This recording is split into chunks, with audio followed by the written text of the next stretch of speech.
hello. How's it going, everyone? How's it going? Hopefully all you guys doing great. Welcome into another day, another stream. Here we are. Sorry, I took a little bit of time. But I hope you guys are doing great. So, a little disclaimer. Sorry, I was drinking coffee, so my voice is a little bit like beep beep poo poo. Oh, just give me a second, guys. Just give me a second.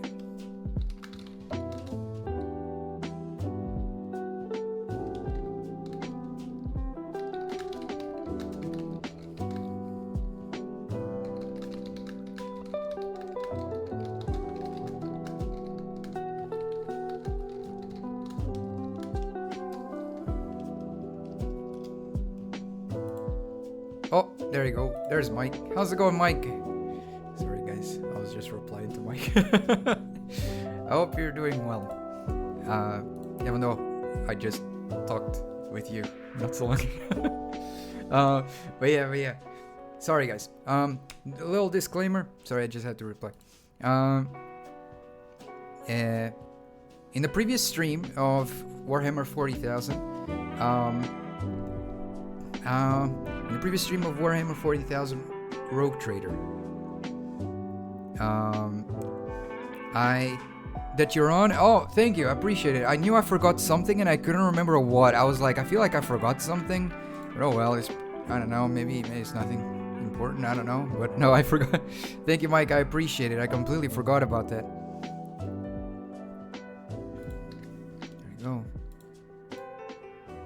There we go. Okay. All right. So, guys, little disclaimer. How do I express myself in this regard? The last stream was fine, by the way. The last Rogue Trader stream. Do you think so? I watched it a little bit. You know, maybe it's just a me thing. Maybe I overanalyze things. There's people who tell me that I overanalyze just the bad things, and stuff like that. But I got really frustrated. I was a little bit, I was a little bit frustrated, not just because of the way it went.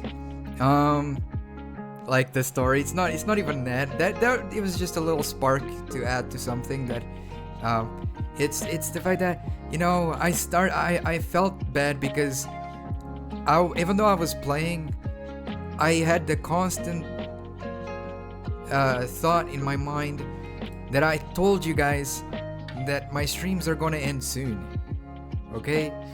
And I had that continuous thought. And I was like, I should have probably not said anything yet, because sure, I don't have a massive public, but I still have people that watch me, and maybe I should have waited a little bit. I did say that I decided to say at that moment so I wouldn't catch anyone off guard. But I was like, maybe I should have waited just a little bit. But because my course will start probably soon, that's probably why I decided to, yeah.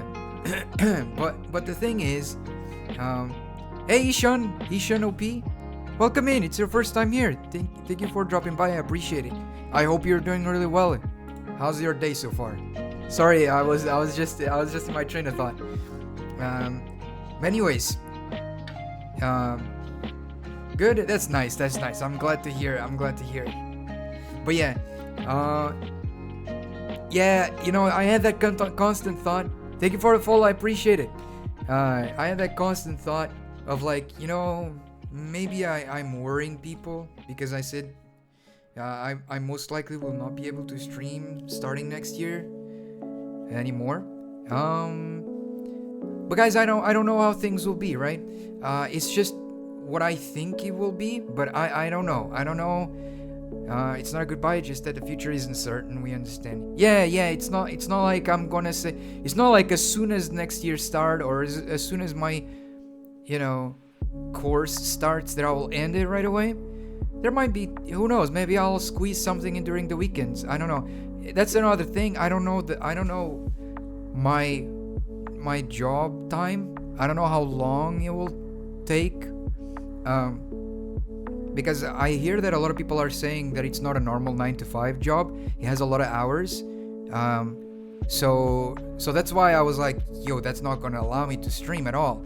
If it was a 9 to 5, I'll probably still squeeze like an hour or two of streaming, or a little bit more, who knows, or 2 hours of streaming or something before I completely deplete my energy meter.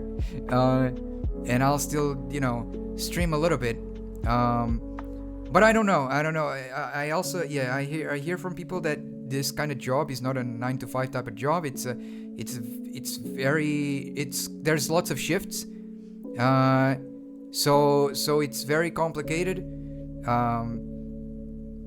And for streaming, like, especially if you want to grow as a streamer, if you just stream for your buddies is one thing, but if you're really trying to grow as a streamer, it's very complicated to kind of like keep switching, time. Like one week you have a specific like time of stream, and then like the next week you have a different type of stream time. It's like confuses a lot of people that are new, and they might not kind of follow up with it. So yeah.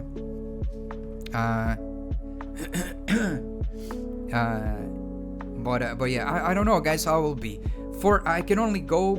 So like, don't take my word as the final, as the final drop of what it is. If things might be different. Who knows? I might not even be able to enter the course. Who knows? Maybe maybe the course shuts down because there's not enough people. Because that's another thing. This kind of course, it needs an X amount of people to start. Otherwise, it will not start. Or they will keep delaying it. So who knows? Maybe in the future they will keep delaying it, and that's more stream time for you guys. I am very... Oh, thank you for the Hydra. I appreciate it. Thank you.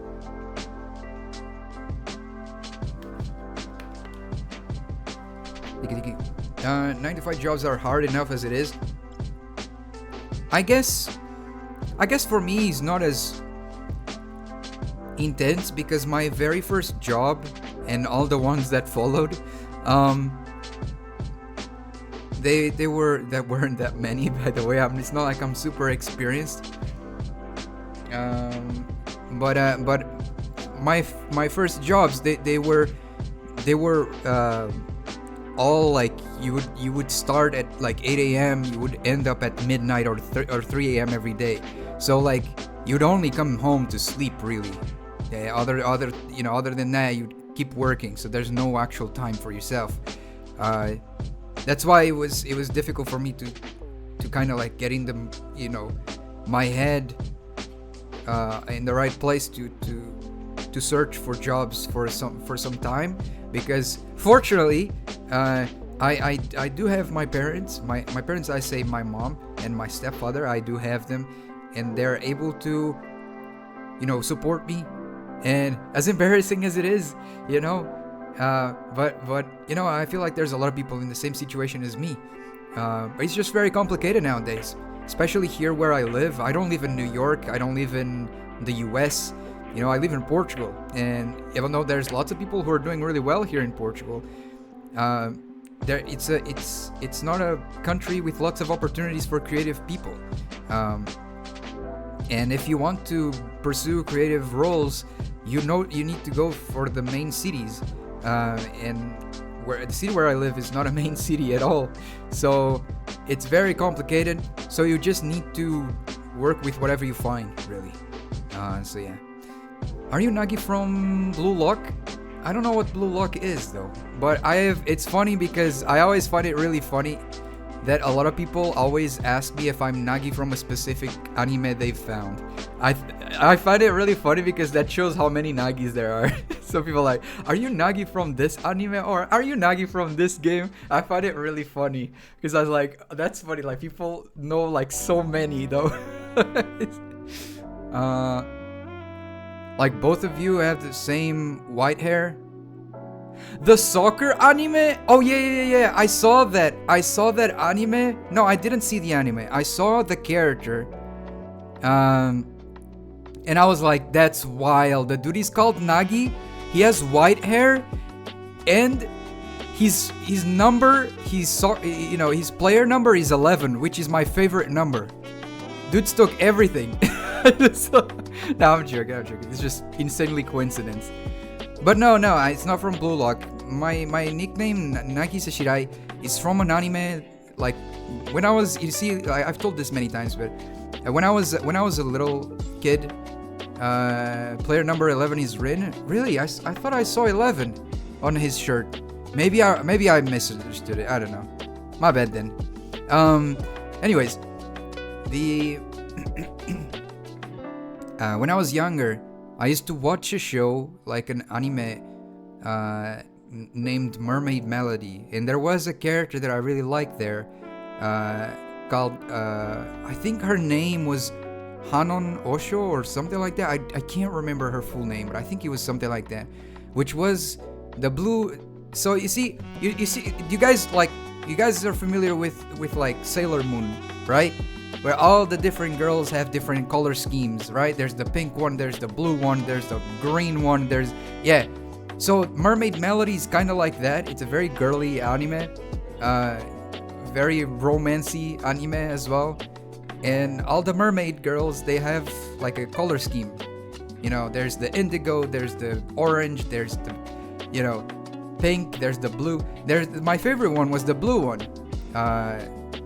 which was called Hanon. And her boyfriend in the anime, which is not like her boyfriend like in the beginning. Spoiler alert, this is a 20-year-old anime most likely, but spoiler. But yeah, like later on, like they are boyfriend and girlfriend, but in the beginning they don't know each other. It's not like the anime starts with them both. But anyways, the TLDR is like my nickname was because I like that character, the female character with the blue hair, and her boyfriend was Nagi Seshirai. That was his name, and I was like, oh, I like him too. He's cool. So I picked his name, and then everywhere I would like go online, I would always put Nagi Seshirai as my nickname. That was it. Before that anime, my nickname was Jackman. That was it. It was Jackman. And it was written really poorly. It was like J. It was like J-A-K, not like J-A-C-K. It was like Jack, like G-A-K. Like it was written poorly because I didn't know English, like very well at all. But it was Jackman. That was my, and sometimes I would put Jackman 11 because 11 was my favorite number, and it still is. But then I found that anime that became my favorite character, that boy, who was the boyfriend of the girl that I liked in the anime, and then and then I kept it. But my look being with white hair, the purple eyes, it's actually very this character that you guys are seeing is based off of an MMORPG that I used to play a lot. The jacket is different, and the the necklace is different because you see the necklace that I have here is an addition that I put there. It wasn't there in the first version. The necklace with the cross was a gift from my mom, so like IRL. Unfortunately, it broke the one of the thingies on the side broke. It just fell off. I don't know why. Like it just fell off my neck. I was just walking, it fell off. But I'm gonna fix it and reuse it again. I'm using another one now. So I put it there. But the what do you call it? The earring, the hair, everything. It was from a character from an MMORPG I used to play called Phantasy Star Online 2 or PSO 2. So since when I used to play on the Japanese servers, That was my character, and I kind of just used it as my avatar here. Like his jersey name is 7, or was 7, okay. Have you ever played Pokemon Ultra Sun? No. See, the only Pokemons I've played were like the old school ones, and I don't know if that one is old school, because it's not like I've played every single one of them. I played the old ones, like the pixel art ones, and I played my favorite one till this day, which is black and white. Specifically white, because it has my favorite Pokemon of all time, which is Zekrom, the black electricity dragon. I really love him a lot. I have a figurine of him. A friend of mine gifted him to me, the figurine, before he moved to another country. He gave it to me. So it's still here. It was back when I was in my school days. I was in like my 7th grade, and my friend gave me that before moving to another school in another country. Emerald is still my favorite. Black and white is great. Yeah, it's really good. You need to try Pokemon Ultra Sun. It's the hardest Pokemon game. The hardest? I don't know if I'm looking for the hardest. I love story. The things that I love about games is story, and giving you a lot of freedom and stuff like that. I loved Black and White. It was fun. I loved the idea. Till this day, I feel like Black and White has the best design as well, because it keeps the pixel art, but with a little bit of a tilted top-down view, and I thought that was like really, really cool. Maybe not many people like it that much, that kind of style, but I like that style for Pokemon. I thought it was really cool because it gave an idea of modern style, but keeping the pixelated art style, but not overly pixelated like the first ones. So you kind of had the best of both worlds, like a modernized pixel art Pokemon. I'm not the biggest fan of the most recent ones that are kind of like, I don't know, man. I feel like they're I don't know, they could do better with the visuals. I like the Pokemon's designs, but a lot of the trainers, I don't like how they look like. They look a little bit silly. Not that they're poorly designed, but their graphic style is not alright. I feel like the art direction didn't quite land very well there. But that's my opinion, really. The story's pretty good too. That's nice. Let me take a look. It's Ultra Sun.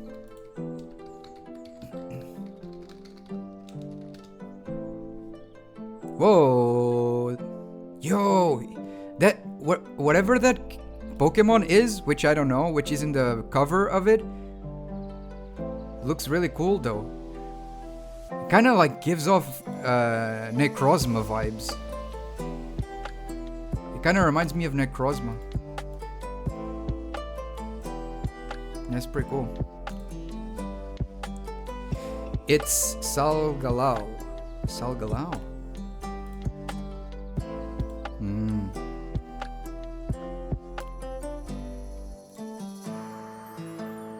Yeah, it looks pretty dope. Wait, it's pixelated as well. That's really cool.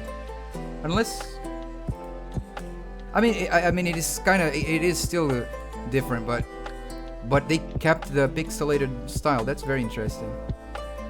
It's still 3D, but they kept pixelated in some things. That's very cool. That's very, very cool. I need to watch more Pokemon, guys. I decided it's fused with... Ah, that's why I was like, yo, that looks like a lot of Necrozma, Necrozma, like, you know, vibes here. I'm feeling it. That makes sense. A Pokemon. In that game, the final boss battle is where you fight Ultimate from Necrozma. Oh, that's pretty cool.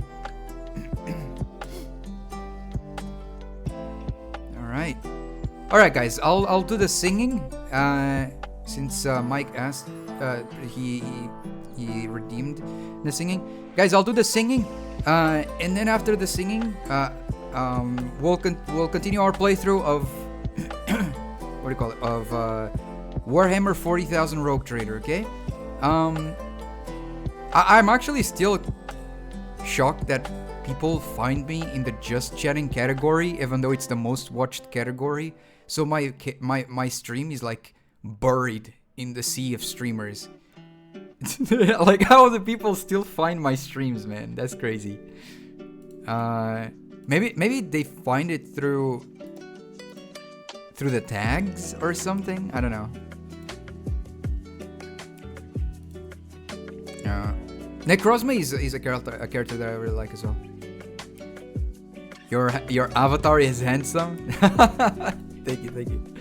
All right, guys. I'll do the singing, but after the singing, I will play Warhammer 40,000 Rogue Trader, continuing our playthrough, and I'll cut this part from YouTube, okay? Because I think I found out a tool that allows you to cut specific moments, right? And I'll cut this part, not the entirety.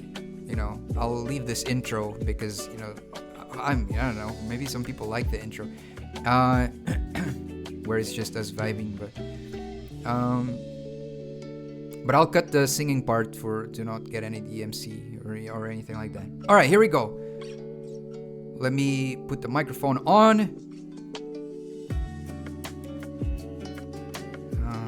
Where's my microphone? Where's my microphone? Did someone stole my microphone? Production, where's my microphone? Here? Okay, thank you. Appreciate it.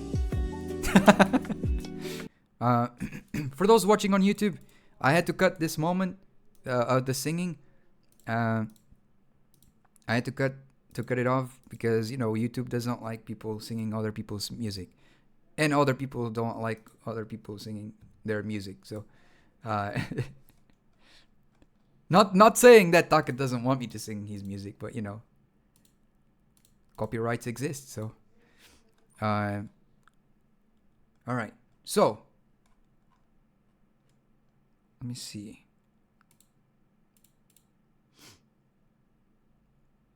I have 2 clips of you singing.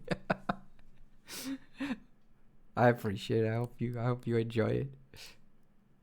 Hold on, guys. Where's the game? I'm trying to figure out where it is.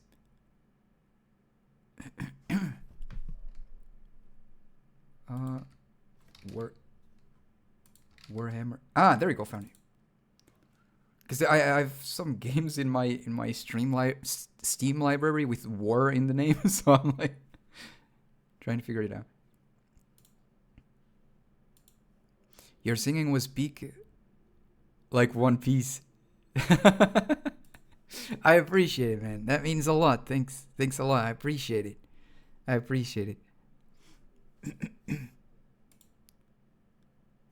I'm very grateful that you guys enjoy the singing. It means a lot. I still have a lot to improve on, but I'm glad that even so, you guys still enjoy it. Alright, guys. Here we go. Rogue Trader. Continuing right from where we left off. Let's see where it goes, where it leads us. Bro clip farming on his own stream. I'm clip farming. How does one person clip farm? I don't know. Not very good with it. I actually talking about clips, I started uploading certain like shorts on my YouTube channel. The one from the stream VODs. I wanted to upload more, but I just couldn't find any funny ones because I usually just upload like you know, funny moments from games or something. You should upload your singing shorts or and clips. I don't think I can. That's the thing. You know, you really can't because a lot of songs are copyrighted. So, you know. And sometimes they can be muted, you know. It's not even about receiving anything from them. is it's the fact that sometimes platforms mute a specific part of your VOD or your clip or something if they notice that you're singing something that's not yours. Unfortunately, so I mean, I don't know how much power certain artists have. I heard that some artists they really can't do anything about it. It's not even that they don't want people to sing. It's not that. Some artists, there are artists out there that I heard that they were like, it's not like there's much like that I can do, you know, type of thing. Like I don't know how it works, but something, I don't know if it's the producers or whatever it is. Maybe I think it's the corporation behind it that copyrights, even though the the singer didn't ask for any of that. So a lot of times it's not even like they can do anything themselves. Yeah.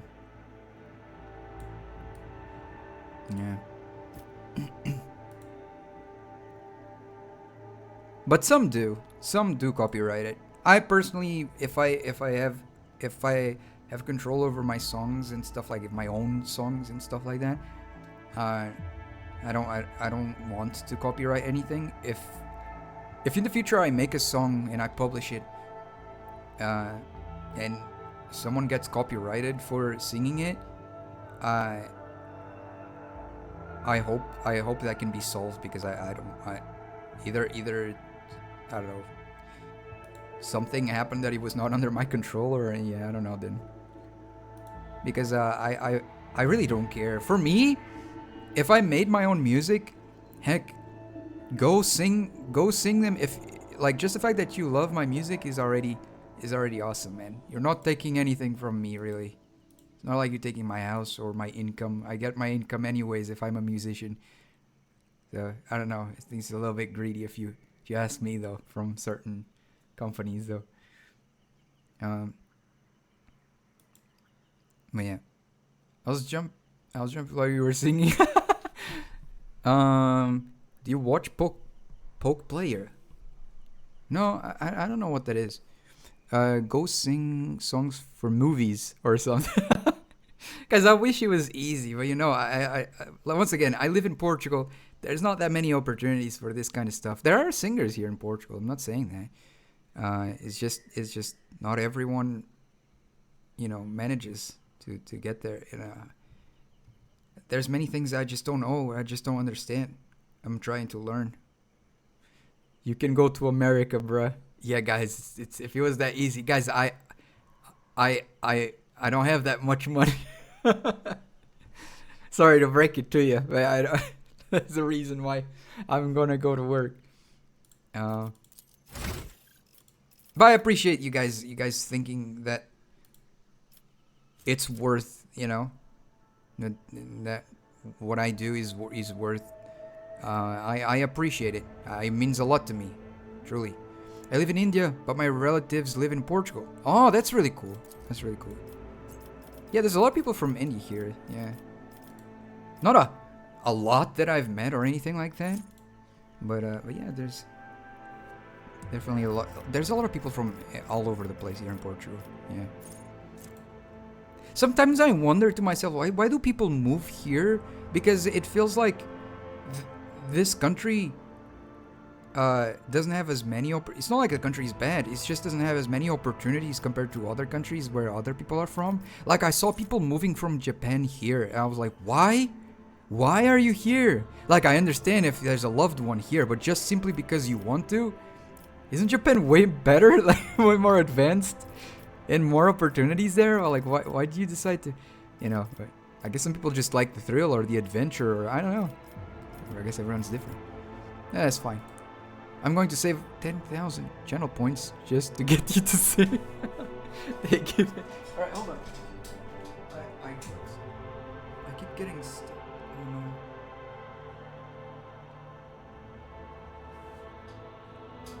I kept getting a call and it's spam. What great news. Alright. Alright guys, let's continue right from where we left off. because I'm delaying today's playthrough a lot. Let's see. So, we go with... Whenever the character kills the first enemy in a round, the character immediately makes an additional attack against the closest... Ooh, I like that. I don't even need to read the rest. That's nice. I should have probably read the rest. Anyways, if the commissar kills the target with at all costs, they can use... No. Melee attack makes all the arc militants range attacks his turn cost minus... Ooh, nice! That one is really cool, because my character uses both. Alright. Cataclysm. All damage dealt by the character is increased by 3% until the end of combat for every new enemy damaged by them this combat.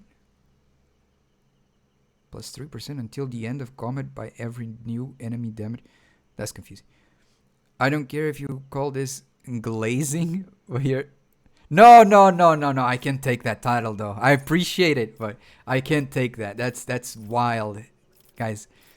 Especially for someone as like self-doubt as I am though, and sometimes I feel like I'm just an awful singer. Not gonna lie, I hear some of my covers sometimes and I'm like, okay, this one isn't that bad, but then I'm like, yo, what the heck did I just do? What is that?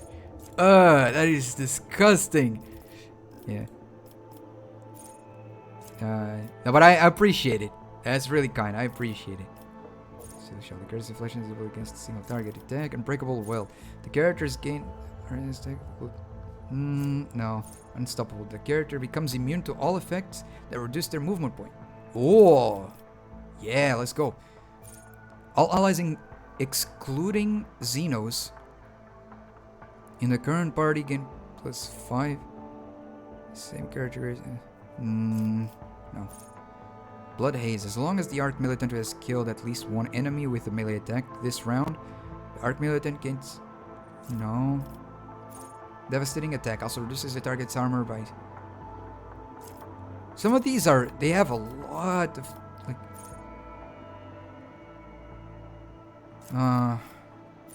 Guys, what do I do here? I don't know.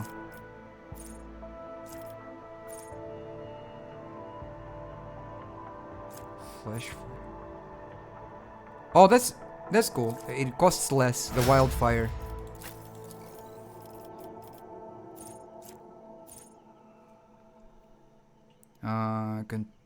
Critical velocity. The character's critical hit chance. Okay, that one is nice. I like that.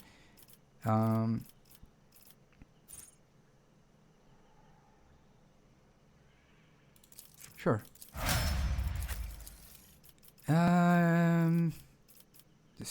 Every melee... No.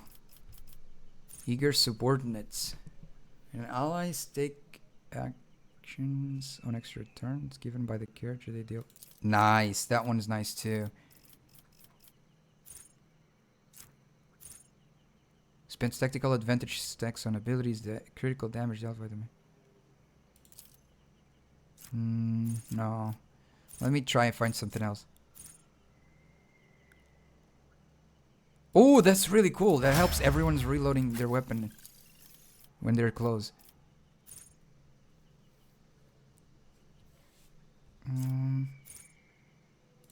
This one. No.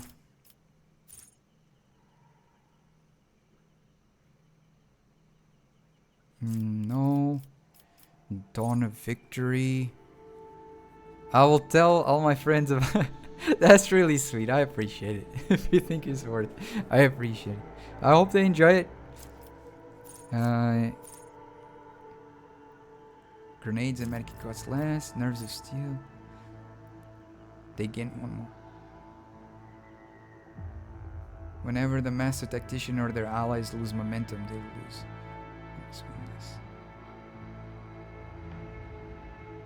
Personal.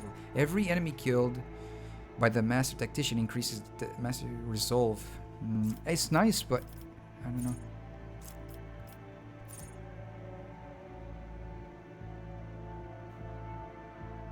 Okay, I like that one. Alright, save here. Unfortunately, we lost a character that I really liked last time on stream. Onward. She decided to go against us. But, you know, in the world of Warhammer, things can be unpredictable, right? And unfortunately, this can happen. Let's take care of our damaged characters here. Actually, I think we're kind of close to the ship, so I don't think we need to cure anyone because everyone's gonna get cured once we get to the ship. Oh, this sucks. This sucks. She was one of my favorite characters. I've never wondered so much before. Where do I... Ah, here. I was like, where do I go? I can't believe... Not gonna lie, I don't know. I still can't believe... She decided to go against us, though. I think we treated her well, right? I don't know. I think we always treated her well. I did my best, at least. Unless I didn't notice something. Okay.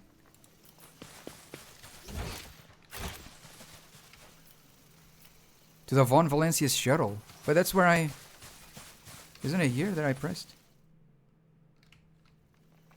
Oh, my bad. I didn't see it. Wow, I can't believe we lost her.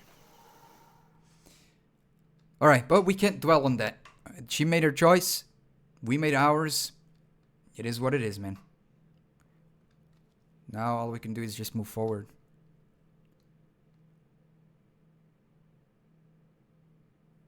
But it does suck.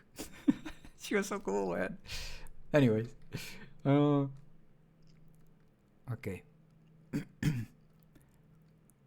2 characters we lost that I really liked. 3, actually. 3 characters. I was not expecting to lose that many characters. I thought I was playing really well. I mean, it's not like you play bad in this game. In terms of, like, if someone dies, you know, it's just... It's your choices, I guess, and their choices, too, so... It is what it is, but...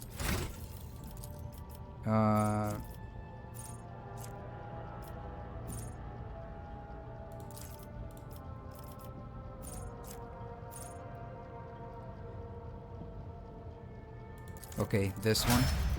I forgot there were more characters here. From what I saw, I don't think... Well, from what I saw as in, like, of all the characters that I saw, there's no more characters we're gonna unlock, so this is it. That really sucks. That really sucks. I really like the characters that I had. For you, Mr. Singer. Thank you for the love, guys. Thank you, appreciate it.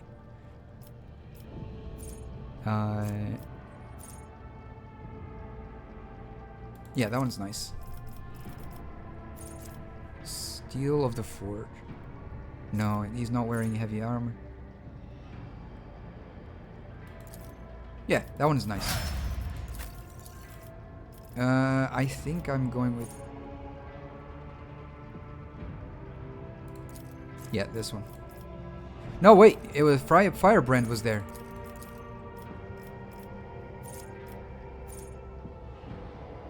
Oh, it's not... I thought it had to do with fire. No, wait, it's alright.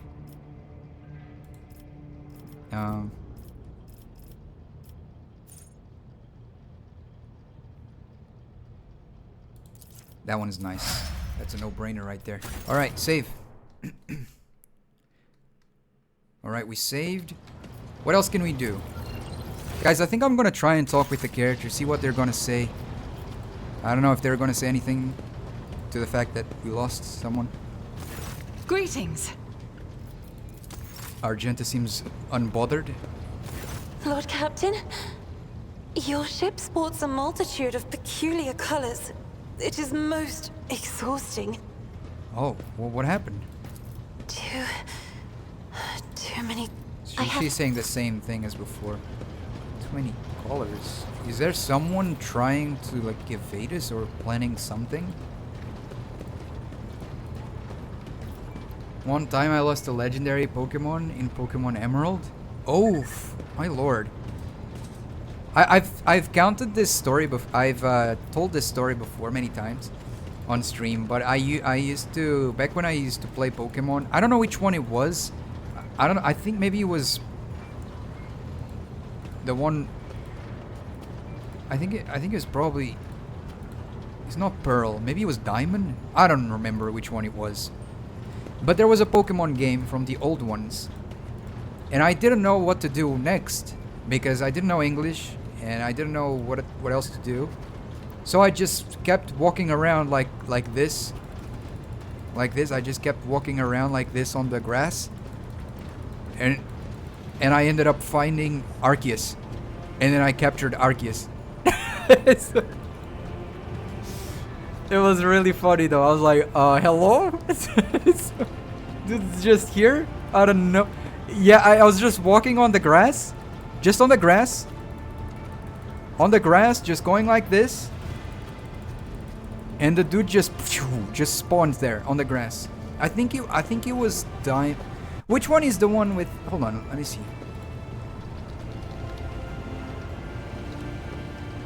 Yeah, I think it was Diamond. Is the one with the blue guy? Yeah. Is it Palkia? His name Palkia. No. It's the other one. Palkia. It's not Palkia. Dialga. Yeah, Dialga. Dialga is such a cool looking one. I really like his design. Looks like a really cool dragon or something. I need that luck. I need it. I don't remember if it was really Pokemon Diamond, but I think it was. I'm not really sure. Is your favorite? It's not my favorite, but he's one that I really like. Yeah, my favorite is Zekrom. My favorite Pokemons, I have many that I really like. It's especially the amount of Pokemons there are is very difficult. But I like Umbreon, I like Zekrom, Necrozma. I like that new one. Well, new for me, because I wasn't aware of that Pokemon until I saw it some time ago. I think it was last year or something. Which is basically a Pokemon that has two swords as his hands, like both of his hands is a blade. Yeah, it's really cool. I like that one. He's like blue and he looks like a soldier. He has like a helmet. It's really cool. Greninja. Greninja is a cool choice. Greninja is a really cool choice. Greninja is cool. I like how everyone has a different Pokemon that they love. That's so cool. I also like other ones like I like the flying squirrel one. I forgot the name of it. It's electricity. Emolga. I love Emolga. Yeah, Emolga, that's his name. Yeah, what else? Oh yeah, of course! How could I forget? That's my second favorite. Lugia. Lugia is my second favorite. If I could say my top 3 favorite Pokemons, it would be probably... at least from the top of my head right now. Probably Zekrom 1 at number 1. Number 2 would be Lugia, and second would be Umbreon. So yeah.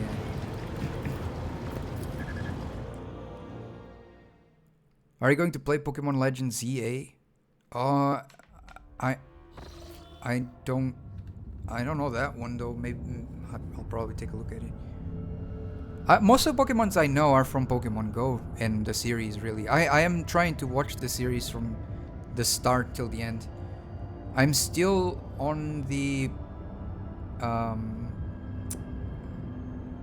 is it 3rd season or something like that, so still have a lot to catch on to.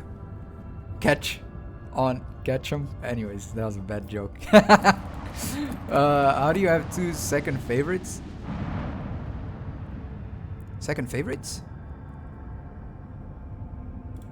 Wait, did I say it wrong? There's no seasons in Pokemon. There is only generation. Oh, I mean, I said seasons as in like if you were to watch a show, you say seasons to make it easier for everyone to understand. You know. But yeah. Basically, the talking about like when you were watching the show itself, the Pokemon show, there's like the different gens, but there's like season 1, season 3. You get the idea. I'm still basically on the third one, which is still telling the story of the. Yeah, I'm trying to figure out that I need to pull out the thingy to see where I am at. Let me see. Where did I left off?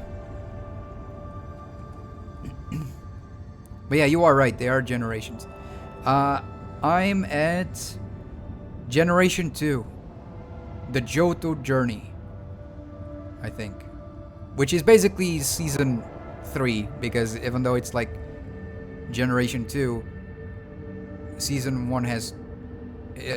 Generation 1 has 2 seasons, which is Indigo League and then Adventures in the Orange Islands. And then Generation 2, the start is the Johto Journeys. So I'm still on that one. I'm still on the old school one. That's the one I grew up with. That's the one I grew up with. Pokemon Legends. Yeah, that should be fun. There's a lot of Pokemon games I would like to give it a try. Alright, let's see. What do I need to do? Oh, it's telling me that I need to go somewhere here. Oh, Vivos. Okay. Is there something wrong with my planet?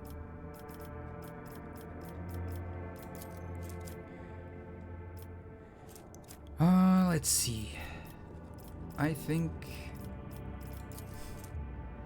gigantic machines will vaporize the rock in their path, clearing the way to the most valuable mineral deposits. The Surf clans operating them will never again see the sun, nor will their descendants.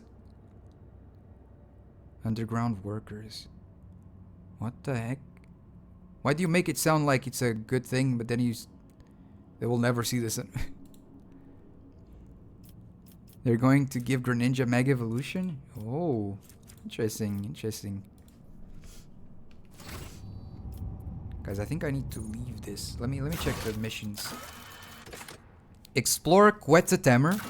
Perform the ritual. Cassia intends to recreate Tisiphone or Celio's rituals. Okay. A new ruler. Complete a development project of the highest difficulty in a colony.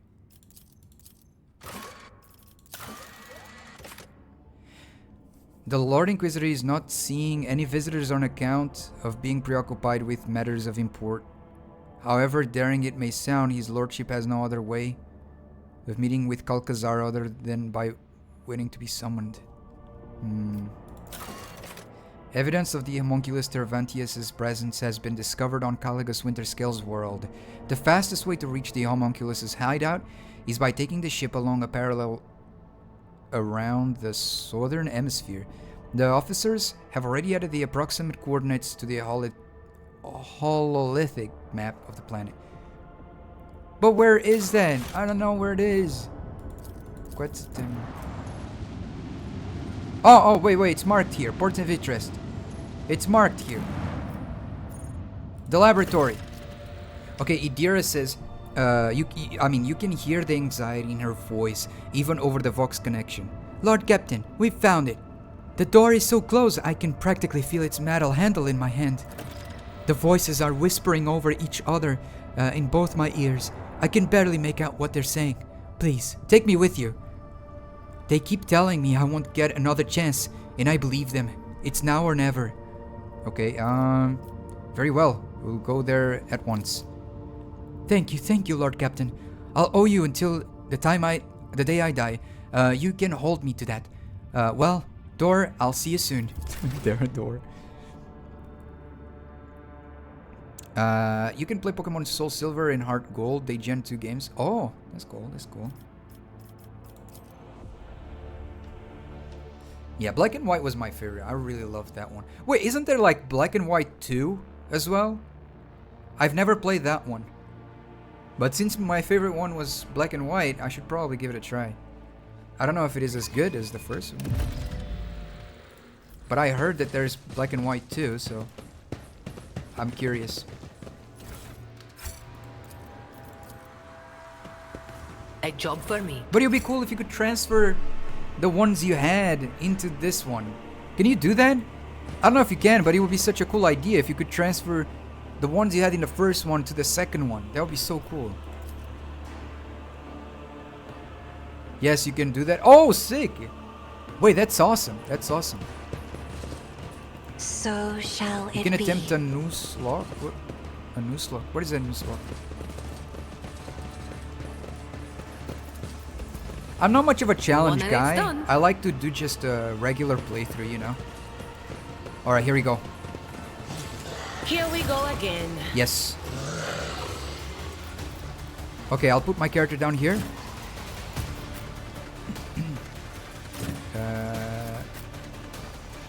Here, Abelard.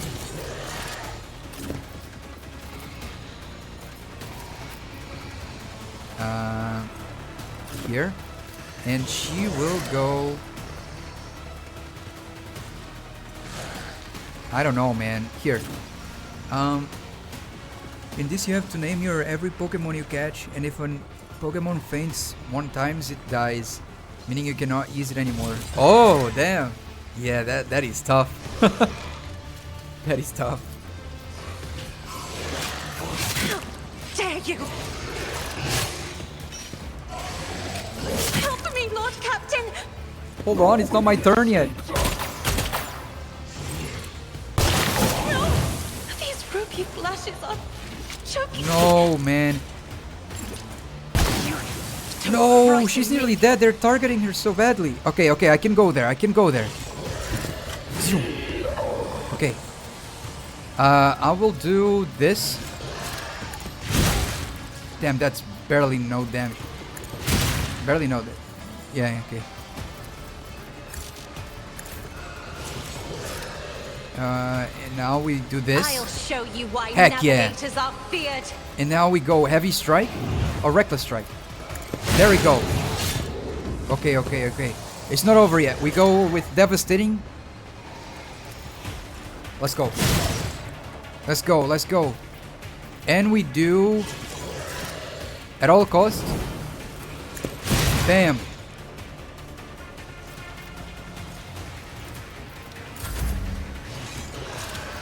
Isn't this a job for the serfs? They hurt, man. These guys hurt. Pain and duty go hand in hand. Momentum. Okay, okay. No, we got this. We got this. Watch this. Watch it. You got... I need to reload. Tell me, and it is done. Are you somewhere? Heck yeah. Gunner be gunning. Am I getting paid for this? No. Anyways. Break their ranks. You've got a problem? I've got a prize. Tell me, and it Alright, is done. Abelard.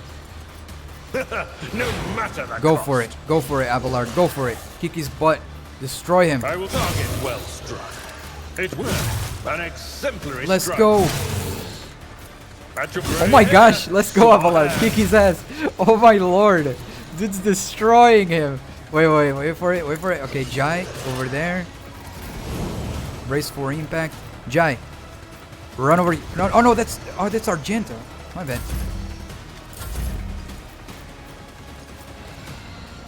Don't get too cocky. Okay. Oh, I'm not in range. I need to go over here. What is this, Popo? Now I am. Let's go. On it. Oh, that was 137 damage. It's probably the highest damage I've done in one single Anything go. else? Will do. Okay. Okay. But of course.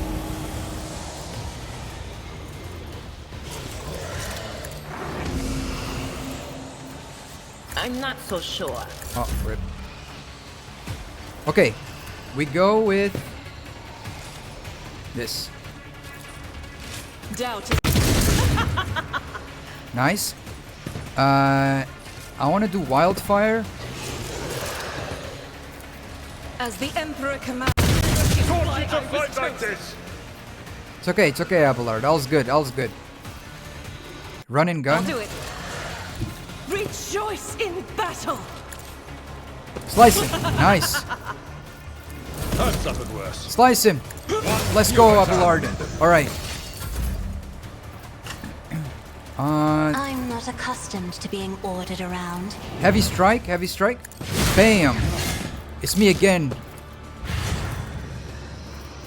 Okay, devastating attack.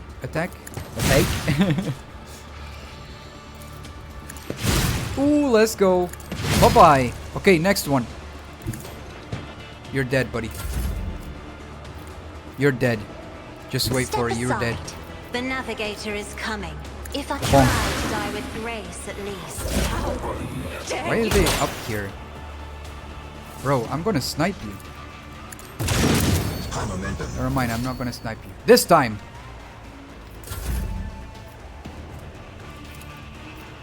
Jai can't do it. It's okay. Wanna see a trick?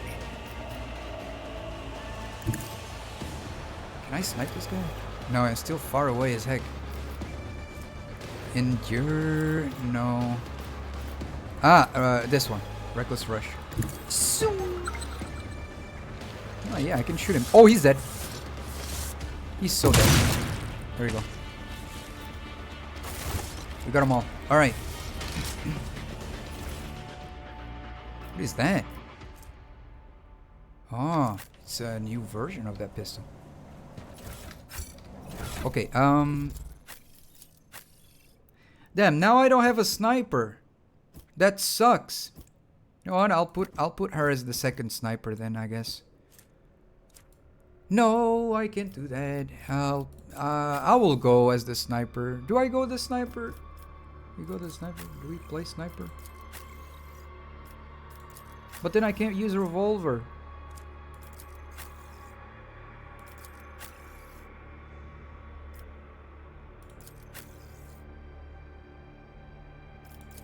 This sucks, man. This sucks. Okay. I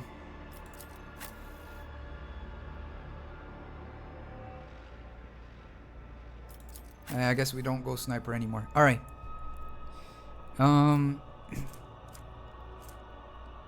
This is a two-handed ranged weapon. Suikal. Okay, it's a lasgun. First, let's check here. This is a one-handed. Why is every time I need to do this like that? I'm good. I'ma die. Wait, what? You mean you're going off? I'ma die. What? Don't die. It's a new upgrade. Upgrade shuriken pistol. So here, right? Night.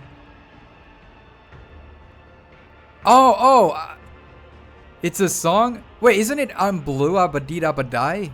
I thought it was "abadid abadai." No. I mean, I guess I'm wrong. But that did they say that in the song? I never noticed. That's funny. 26. No, we don't need that.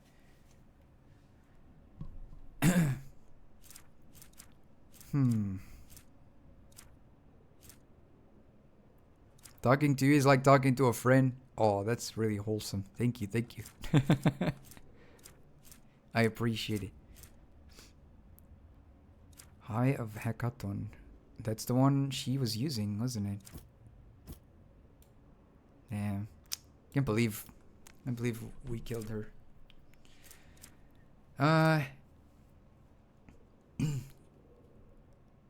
You ever play Roblox? Please invite me. Oh, I don't play Roblox, no. I'll keep it in mind, I'll keep it in mind.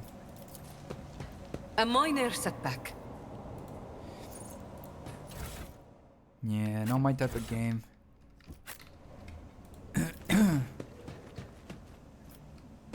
Oh, wait, there were stairs here? Oh my gosh, I went all around like this. There were stairs here, I didn't notice.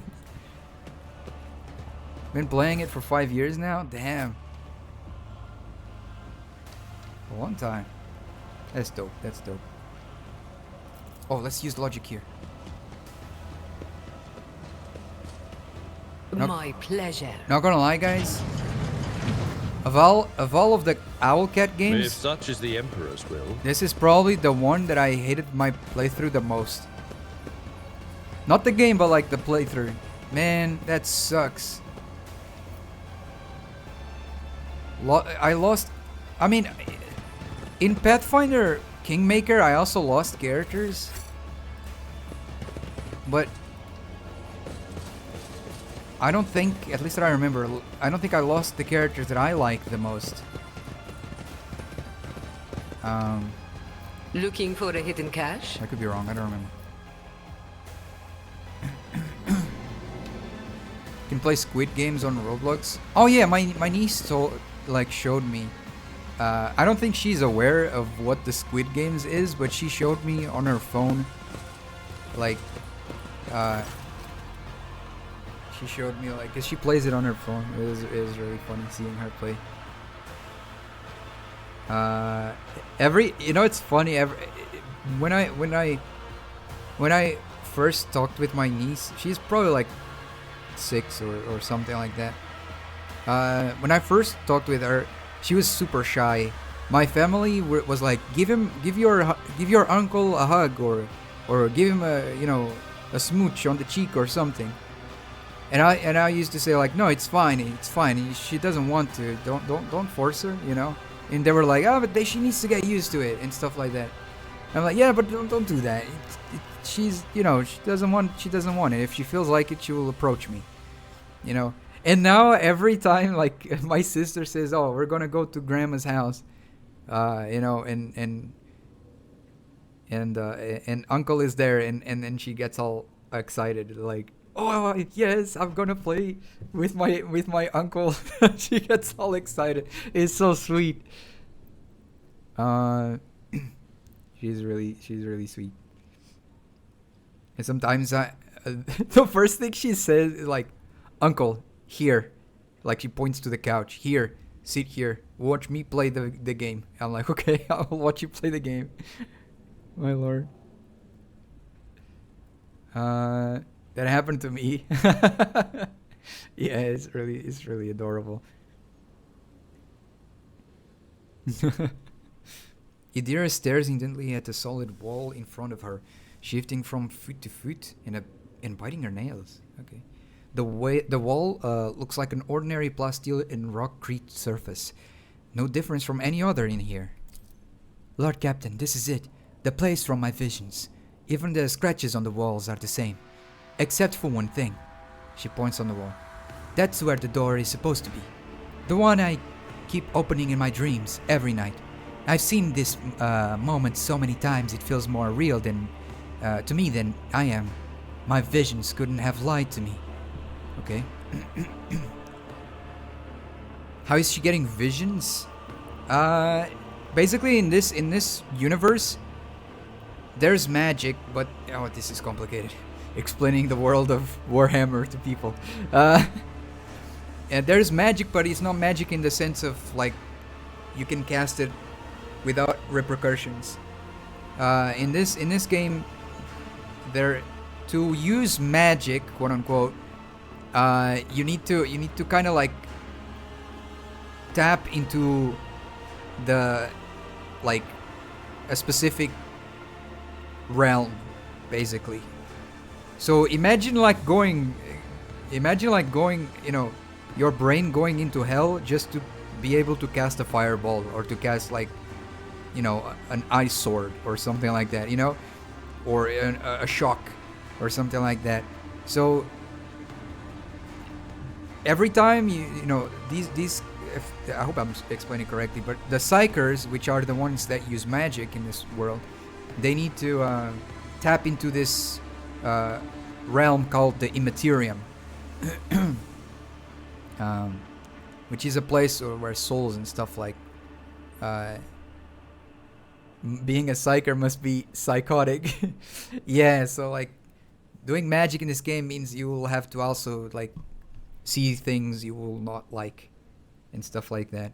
And the more magic you use, you will, you know, you have a risk if you don't control it well. You have a risk of, you know, opening kind of a bad, you know, how do you even explain these things? But like, you can open kind of a fissure to the other side of, you know, of that spirit realm, and things can get really bad. So being a mage in this world is very complicated and can be very lunatic or psychotic, I guess you could say. Not lunatic. Well, also lunatic, I don't know. It's very complicated. There's probably better people that explain that than I do.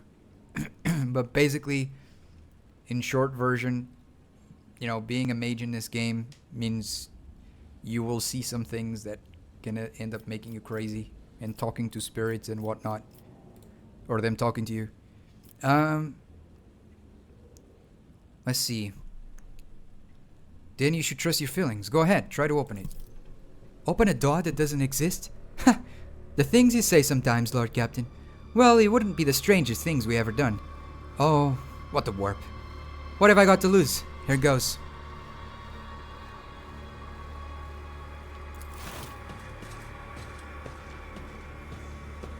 I lived in a horror house for 9 years. I know it, bruh. A horror house. My lord.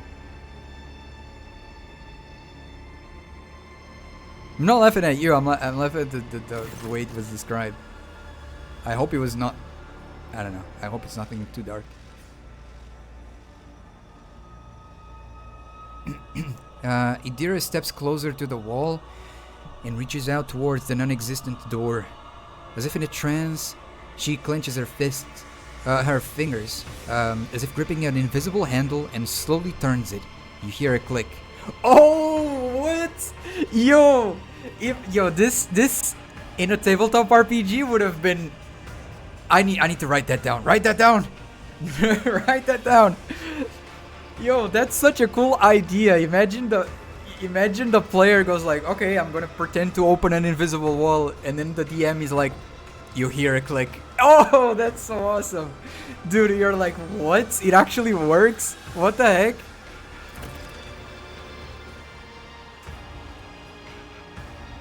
A violent ripple tears through the space around the wall. A cacophony of whispers makes your skin crawl from head to toe, like an unseen wave emanating from twisted, broken reality. Uneven rays of impossible, nauseating light break through the rockreed, forming the silhouette of a doorway. Eventually, the vision passes and you clearly see a door where a blank wall used to be. Idira turns to you with a wide and somewhat deranged smile. Lord Captain, we found it. It's the door. Exactly like the one in my visions, which means my salvation is close. Except, she frowns in concern, except it wasn't hidden by some force field contraption. It was a powerful warp barrier. I could never have removed something like that. It's like our arrival was expected, and now they're inviting us in. We best be ready. Someone who knows their witchcraft is waiting inside. My faith in the Emperor... Oh, my faith in the Emperor is strong than any warp trickery. As long as we're together, we will get through this, Idira. Trust me. There you go. She looks somewhat emboldened by your words. She smiles. Well, you're not wrong. We've been through worse, haven't we? Thanks, Lord Captain. I won't let you down. Alright, let's go. I'll warn you if I hear anything. Hear anything. She has a very interesting accent. It's kind of complicated to do. Kind of reminds me of Lifeline from Apex Legends. That's my imagination when I try to voice her. I think about Lifeline. Yeah, go over here. You know, it's like very specific accent. The cast of Rogue Trader is rather diverse. Yeah, they have very different. I wish I could do a bajillion different accents, but it's so complicated. I'm still bummed. Idira, Shireen, dispel my doubts. Can you use your visions to see what card will be dealt at the gaming table? What card? Of all the times to ask. Oh. What was I gonna say? I'm still bummed that we lost the other character, man. Three characters we lost in this game that I didn't want to lose, man. Whatever you wish. The whispers told me a secret. Man, I'm telling. A job for me. This is probably my worst playthrough in terms of like in terms of like all the Owl Cats games. But I guess in a way it also fits because it's the darkest game of all three, right? Okay, to be fair, darkest. A lot of people say Warhammer is the darkest. I'm not gonna lie, I felt like Wrath of the Righteous was pretty dark. See? I'll Right chart there. a course for you. What the? See, he got up. Oh my lord.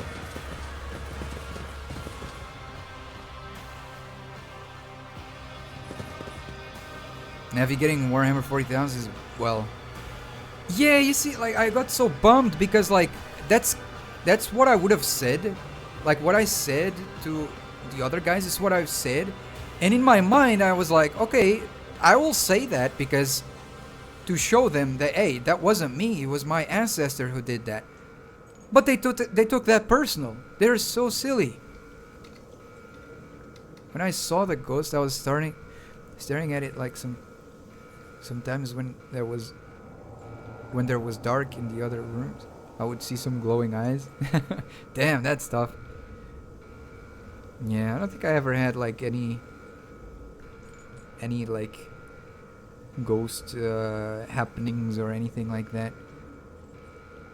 Thankfully. You gotta break a few eggs to survive. Yeah, it just sucks cause like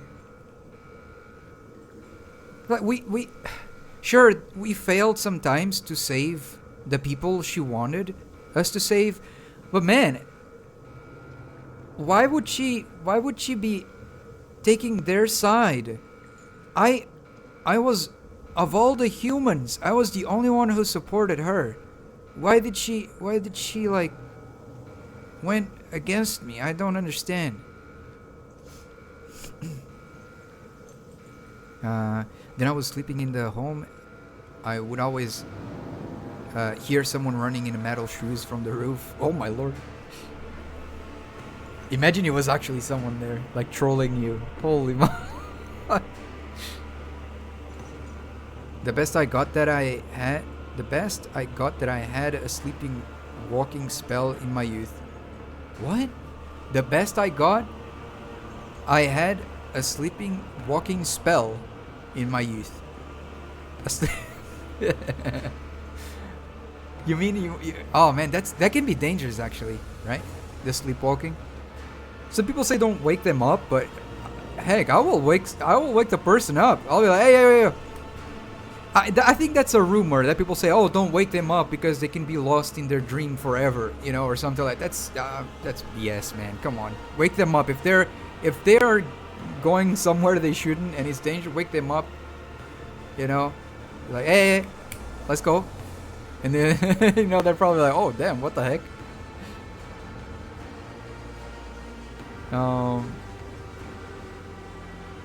I had a dog up on the roof. Nothing scary or dangerous, just a walk here and there. Oh, I see. That's nice. Nice that nothing happened. Not nice to be walking at night like that. That could be very, you know, dangerous. I had 2 beds in my room. One was separate. We got from a relative. Once I fell asleep on a bed and woke up on another. Yo, that's awesome. I think I would just wake up laughing though. I think I would just wake up laughing. My lord. I'll be like, what the heck did I just do, man? What the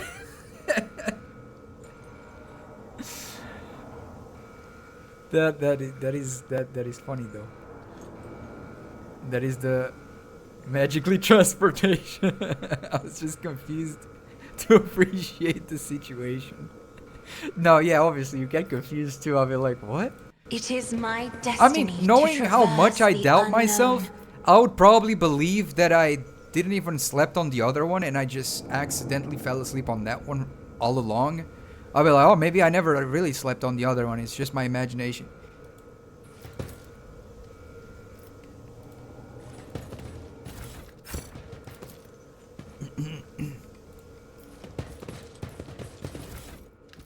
Stop. There. Stop. Wait a minute. Hold on. Alright, let's go. Must be my smuggler's instincts. How do I... Ah, there you go. I One was and canceling it's it. done. How am I going to cross this? Say no more. Yo, guys, you know what game I was... this is probably really niche for some of you guys. But I've been playing some WWE And done. 2025. And you can make your own character. And there's like choices. I was like, what? I thought it was just... Never doubt me. I thought it was just character... Like you just pick from the existing characters. I didn't know there was a story mode with your own character. That's so cool. I was having a lot of fun with that. Oh, wait, who's this guy? I'm surprised there is a game. Cool. Wait. You're surprised that there is a game of WWE? There's been a game of WWE since probably, what, 2000s or something. Like early 2000s. Each year they release one. You know, so there's like 2K19, 2K20. I'm not the biggest fan when games do this. Although I understand why they do it. How oblivious am I? It's alright. But yeah, it's the WWE games are very old. They're kind of like the FIFA, you know, or PES. You know? They're like, you know, each year there's or like NBA, each year there's a new one. Yeah. They're like a year release. But yeah, I'm not the biggest fan when games do that, but because it kind of like, I don't know, it makes me feel like, why would I want to play it this year's one when next year they will have a different one? So like, then I will not come back to this one anymore. I don't know. Maybe I don't know. Like, why would you want to keep buying a different one? I don't know. I feel like that's probably a better kind of game for people who don't mind spending yearly for that franchise, like the NBAs, the soccer ones, the WWE ones. But I was like, I guess I'll just continue to enjoy this one though. I'm enjoying it a lot.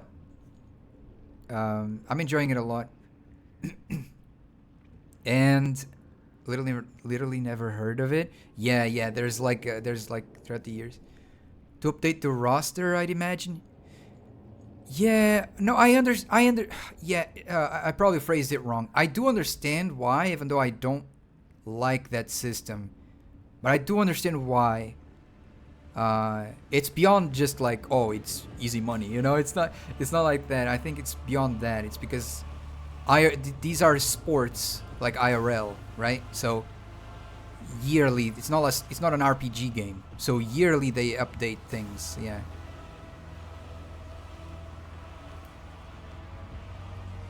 So I understand why, even though it's a bummer, because it makes you go and spend money. I don't know. I mean, I heard that there are people who are big fans of specific like sports games, and they don't even get the yearly releases. They just stick with the specific year because they liked it. Like there's people playing like the 2005 versions. There's people playing, there's something like that. Let me drink some water, guys. But yeah, I'm really enjoying it. When I saw that, first of all, the roster is massive. It's not like Tekken or something like that, where it's like, 10 characters, or something like that, and then there's DLC. In this one, also there's DLC characters, but the base game already comes with 1 trillion characters. It's insane, a bajillion of them. Unfortunately, the WWE from 2025 doesn't have my second favorite character, which is Jeff Hardy.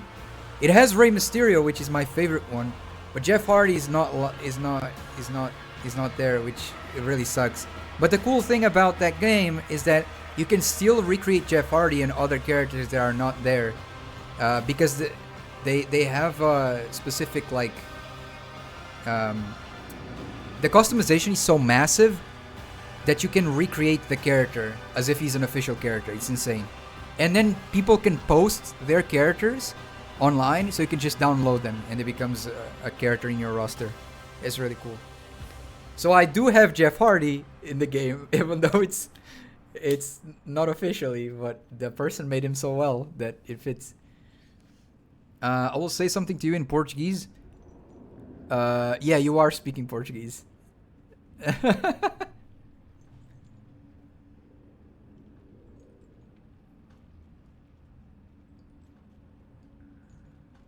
You said hello, bro. I'm speaking Portuguese, yes.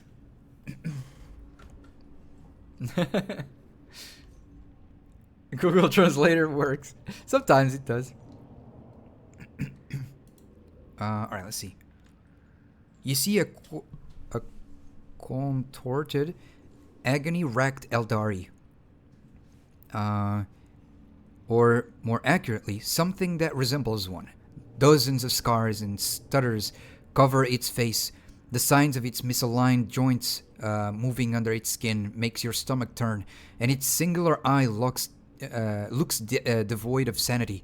And yet, as you examine the creature's tattered clothes, you can still recognize, albeit with some difficulty, the ceremonial raiment of a farseer. Damn, and we don't have the Eldari with us. This would have been an interesting interaction here. Is it a male character?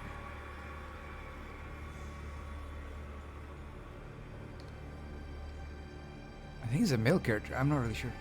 Alas, my deliverance, monkey. The disgrace. No, At last, my deliverance. Monkey.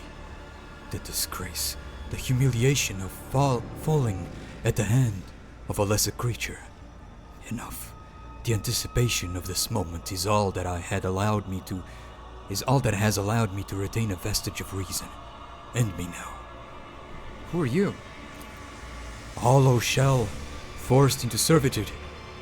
Every thread of my being calls out to me, urging me to claim your lives. Only stopped by the fading remnants of my former self. Quickly, I demand that you give my death to me and break the shackles of this nightmare. His crooked fingers reach for his temples, and now you notice the sinister-looking device on his head. Translucent threads coil in strange, sickening patterns around the Eldari's temples, sinking into the skin on his face, neck and clavicles. In the dim, cold light of the laboratory, the device resembles glistening carrion worms that are mercilessly drinking the Xenos' mind dry. Idira gives you a puzzled glance. I think that's what we're here for. I can barely see the Xenos aura in the warp. Must be the work of that thing of his head. On his head. All right. What are you guys saying? You guys speaking different languages? All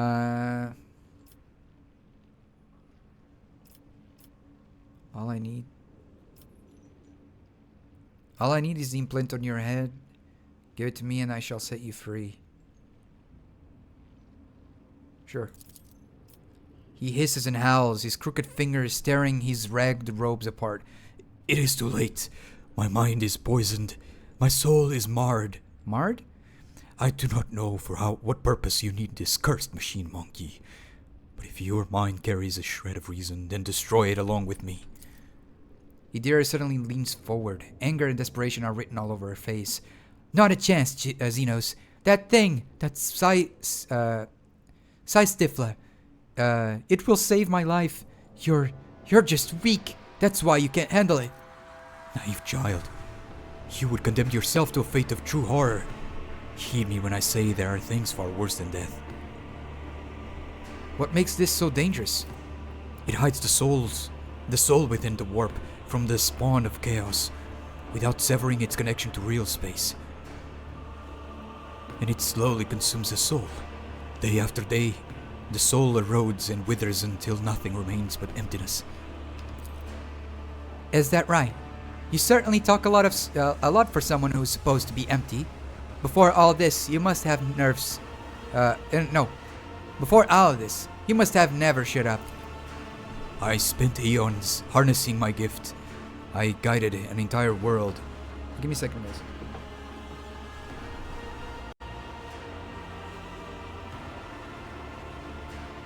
There we go. I made a mistake. I was speaking Welsh. Damn, that's crazy. I wanna visit a lot of those English countries, like Wales, Ireland, Scotland. Yeah.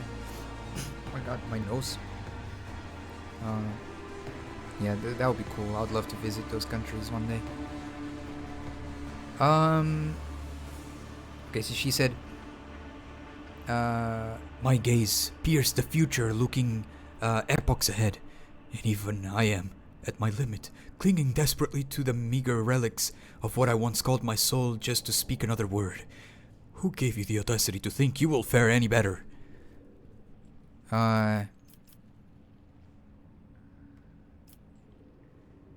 So what are you? Dervatius's plaything. The master used me, by means of that which now entangles my mind and bends me, and my power to its will. I am the tool that conceals this lair from prying eyes with the energies of the veil. I had the monkey seer not heard my pleas for help. Had the monkey seer not heard my pleas for help. You never would have found me. Have you ever eaten Indian food? Yeah, there's a lot of Indian food that I like. I don't know the name specifically, but I really like Indian food. Indian food is my favorite. The spicier, the better. My favorite cuisine is probably Italian. Italy has a lot of food that I love.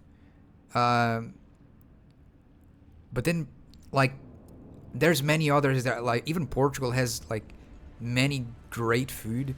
There, Indian food is also great.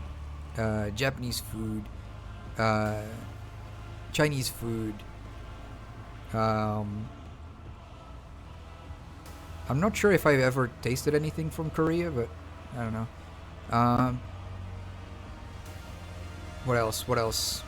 Mexican food. Those are great. I think my favorites would probably be like Italian,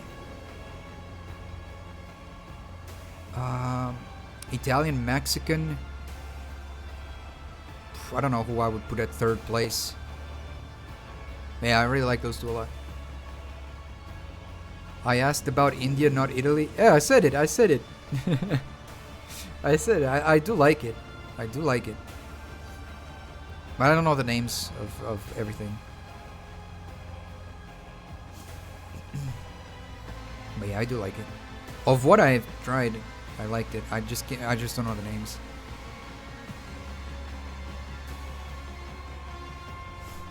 How is bro speaking with his eyes and mouth closed? He has a superpower. It's my for some weird reason this happens only with this game. Well, I mean, it used to happen with other games when I had another graphics card before, but after I updated my graphics card, the only game that does this on stream is this game. No other game on my stream does this. For some weird reason, Rogue Trader is the only game that lags my OBS and makes my character look like he's sleeping or he's just with open mouth or closed mouth for a long time. It's really silly. and there were people saying like, oh, you should do like full VTuber, like, man, I don't have a PC for that. Like, look at that. It's already frozen again. Like, they can't do it. That's crazy. My lord. All right, let's see. Your pleas for help? Yaldari doubles over in an anguished paroxysm. Paroxysm? His voice ringing like a taunt string. My silent cries pierced the veil and sent visions of this prison beyond its walls. They carried with them all my dreams of deliverance and liberation. Is that not the reason for your coming? Idira bursts out laughing, her voice hoarse and hysterically. Oh, this half-baked guff is killing me. What does that mean? What? Does that mean it wasn't my own salvation I saw in my dreams? It was this half-dead Xenos deliverance? Come off it. Don't you buy any of this crap, Lord Captain. He's just trying to mess with our heads. I have no reason to lie to you, monkey. However, your beliefs are of no matter. You are already here. Which means I will finally die. Okay. Why would I want to kill?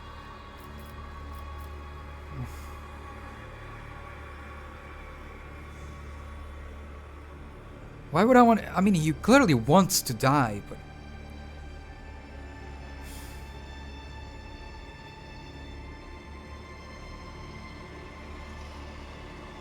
Alright, man. I don't want to do this, but... I guess if I don't, things will get worse, so I don't know. Let it be so. The Farseer rises from his knees in a jerking motion like a broken marionette and takes a step forward towards you with glassy eyes. No, man! His frail fingers move as if tugged by invisible strings, and the mutilated bodies of the twisted creatures in the tank start convulsing synchronously in frightening unison. Their unblinking eyes shift to you. Oh, here we go. Oh my lord. Why? Why? Close God. ranks. When war calls, I answer.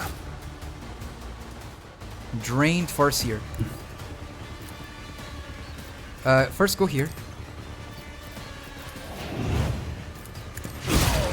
I'll return this favor tenfold. Okay, and now we use this. No, wait, that's not that. This one.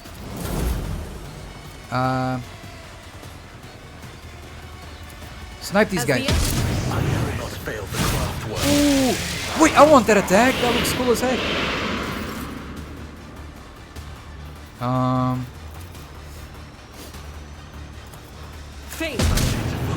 My gosh, she's broken. She's killing everyone with one single strike. Why do you need a sniper when you have Argenta with one single bullet from that?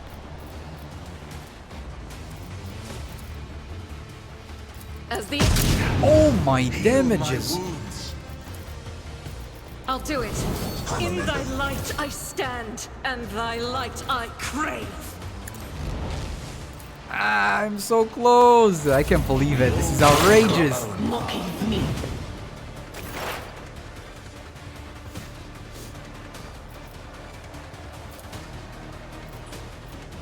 Anything else? Was that you? Or will do? Painful. Oh boy.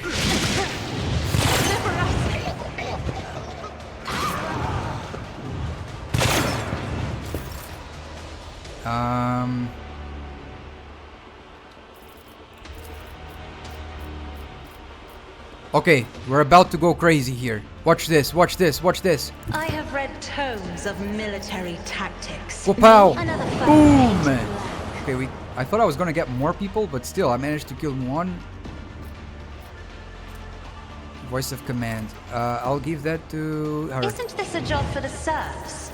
I am a navigator, not a servitor. And now we do... Oh my gosh, my lord. You've got Alright. This one. They'll write legends about me.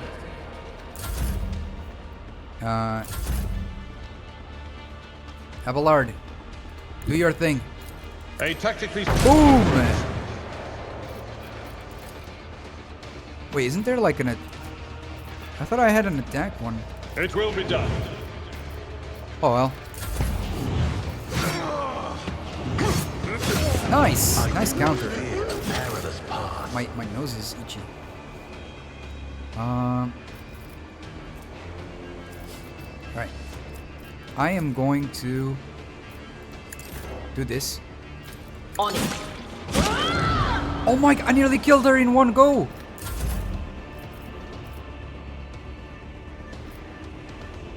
Don't get too cocky. How many are there? Oh, there's still a dude over there. And a here as well. Okay, okay, I will do this sprint then. Right here.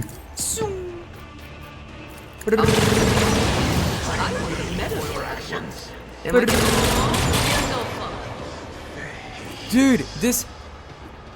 Whatever I did, I can't remember anymore. But whatever I did to Jai is busted. I can reload without costing anything anymore. That's crazy. I hold all the cards. I answered the call.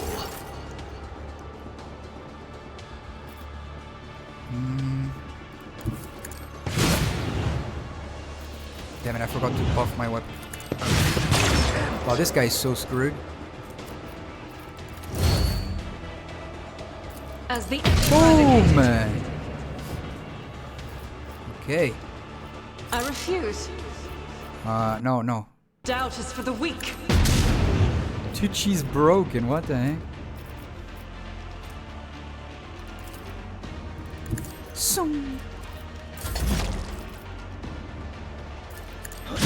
Well, wait, what is this ability? What the heck? Wait, can I go there? What is this ability? Dispatch. Makes an attack with a current weapon against an enemy. This weapon cannot miss and deals 50% more damage. It also deals...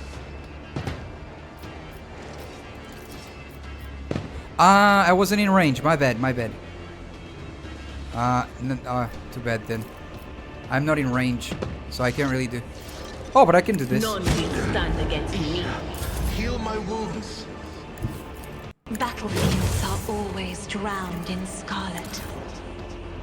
We'll There we go.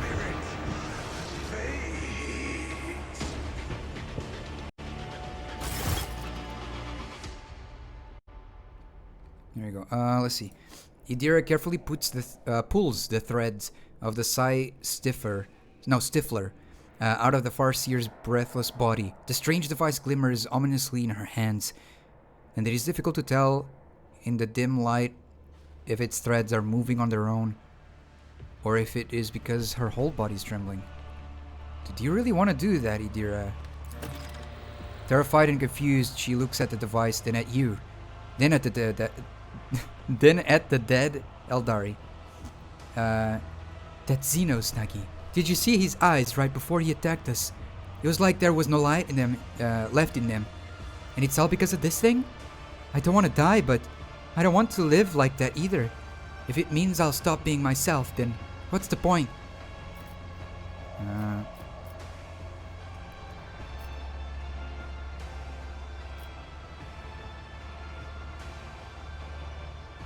Break the abominable device. Robbing yourself of your soul is never the way. Yes, you're right. This crap isn't worth it. Time to accept the inevitable. I can entertain these fantasies of nice, long life all I like, but that's all they'll ever be. Fantasies. Pretty tales to tell over a glass of Amasek to make real life seems like less scrappy. The reality of this situation is ugly and merciless. I'm a psyker. My abilities are getting more and more out of control by the day, which means I'll go out like a psyker should. Like any psyker should. It'll be ugly and merciless. Best I can hope for is that best I can hope for is that I'll be so fragging awesome and heroic that you'll tell stories of it to your grandchildren for ages. Thank you for helping me realize this. he sniffles and casually drops the size stifler on the floor, where it shatters into a million tiny pieces. I'm pretty sure we're done here, Lord Captain. Mind letting me know when you have some time once we're back on the ship? I want to talk to you about plans for the future in private. Can we go now? I've still got a whole life to get on with. Alright, there we go, we did it. Cat ears. It froze again. I'll put the cat ears. I'll put the cat ears in just a minute. I'll be right back, guys. Going to the bathroom and all of that. Taking a little break, and then we come back and I'll put them on so it doesn't start counting the timer. Okay, because it starts once I put it on. All right, be right back, guys. Be right back.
Alright, I'm back, guys. There you go. The world is full of colors I have never seen before. Oh, Eldari Farseer Mash. Drink some water. Probably need to get more water.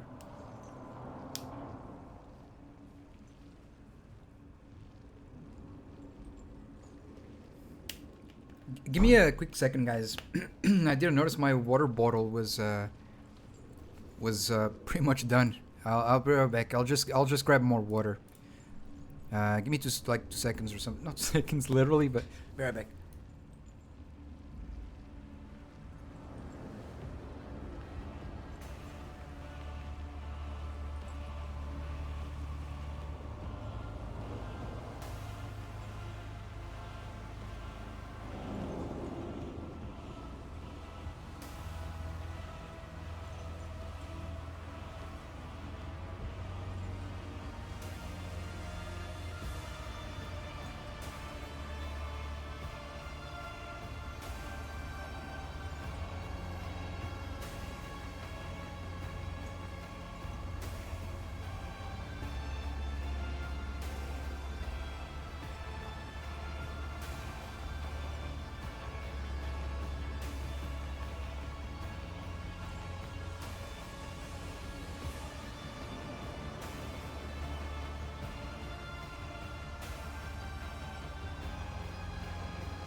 Alright, there you go. Managed to grab my water. We're fine. We're ready. Alright, let's see. What is this? The tank filled with repulsive green liquid contains a mutilated figure. It is difficult to say whether you are... Oh yeah, hold on. Forgot about the chibi ears. Not chibi ears, the ears. There you go. It is difficult to say whether you are looking at a Xenos, a mutant, or a machine. My lord. Now let's loot this. Okay. Carry the Emperor's will as your torch. Nothing else here. Let's get out of here.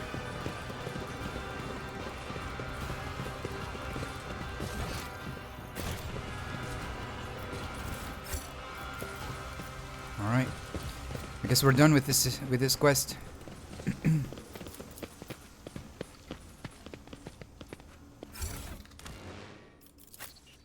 All right.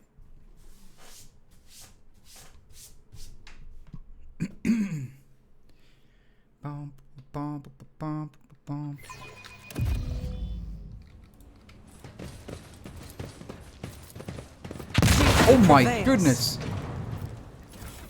I love to leave. Okay. Nothing else here.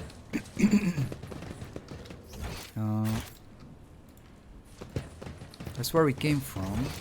Okay. So here, it's probably a new... Nothing escapes my sight. A job for me. Okay. Cast your eye there. Another one. One and it's done. Something ominous lurks ahead. It's only part 23 and I'm still perplexed how this game is beautiful. The amount of detail is astonishing. No, astounding. Astounding, yeah. Yeah, it's really good. It's not like the most crazy realistic game out there, but it's like it doesn't need to be, you know. It looks really good. You, I remember you. Most broken guy. Oh wait, there's many of you now.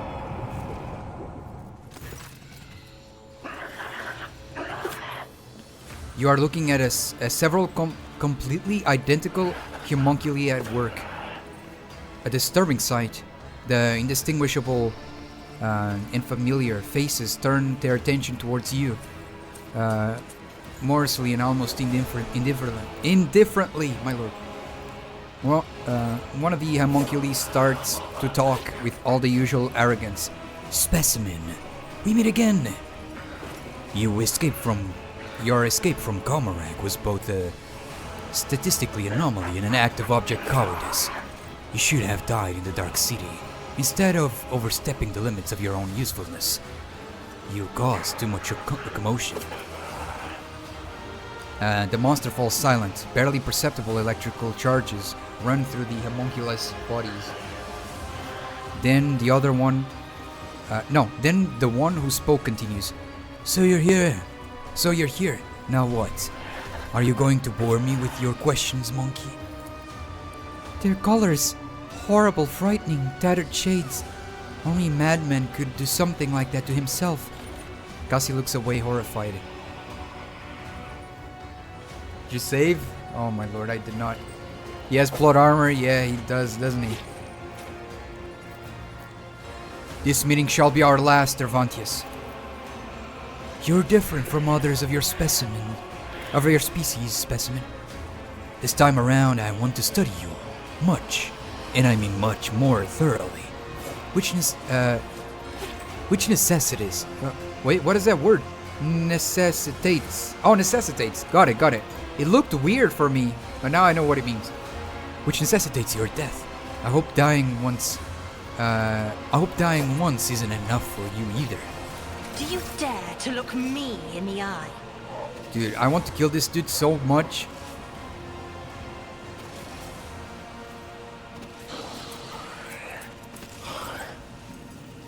He's so annoying, man. He's so annoying. Alright, save. There you go. Game is saved.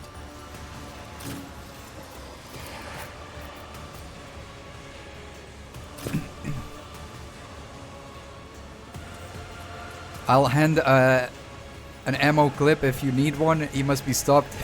Thank you, I appreciate it. No, that's not a good idea. Let her stay here.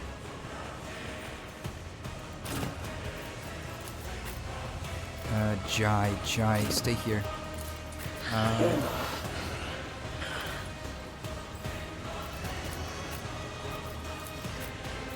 Idira, stay right here as well. Abelard, go with me.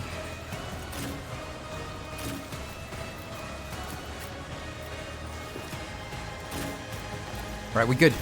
Let's go. Anything? How did this guy die? Wait, what? I killed this one and this one dies? There's something that I didn't realize. But of course. Elusive shadow. Alright, go over here. Me.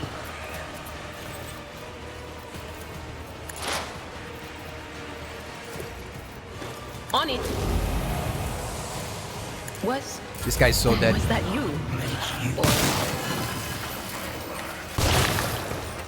You tried, buddy. Oh, it has poison in it.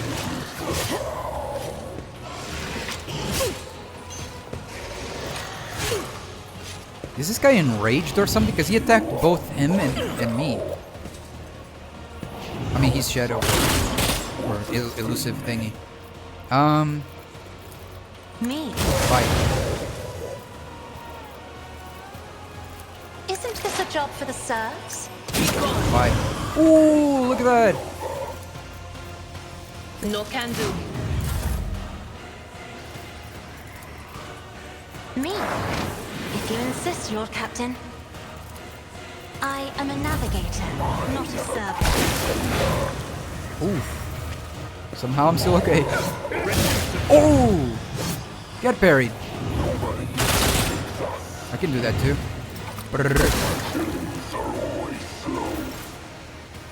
Alright, Abelard, you got this, you got this, you got this. My place is up. Ah, damn it, Abelard.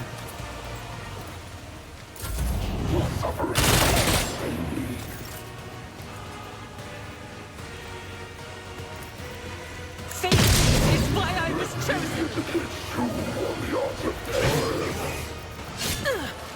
This is unacceptable. Oh boy. I'll do it.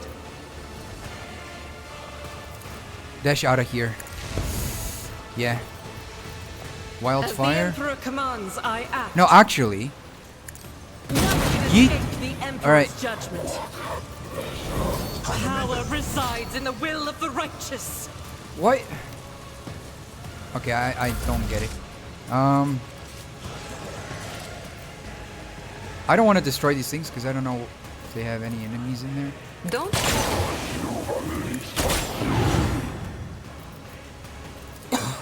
Sorry, guys. You've got a problem? I've got a prize. My lord. I don't know what happened.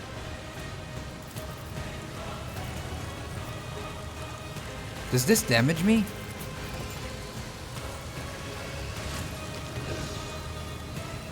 Every creature in it. Yeah, so it does. So it's not enemies only. Me. Try to die with grace, at least.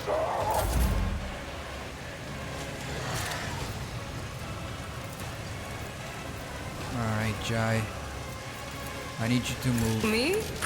Never in 1,000 sectors. Okay, sorry then. Alright, anyways. What the heck? Why is she so mean to me?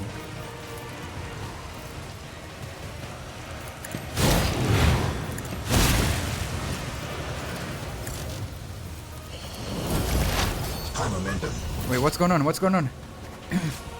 More shadows!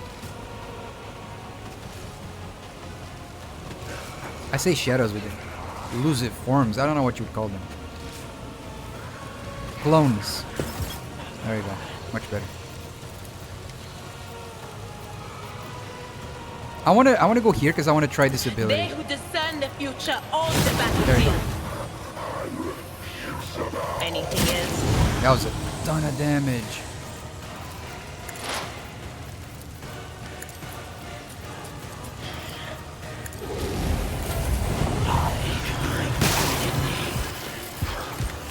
This is the real one, huh? I assume. This guy's so dead. He doesn't even know. He doesn't even know, guys. I got an achievement. Fear not obliteration. You killed an enemy with 100 damage dealt by one attack. Nice. Boom. Dude's not dead yet. Maybe not dead. Victory is us. Momentum. Brace At yourself, your beck and Abelard. call. Doesn't he say that?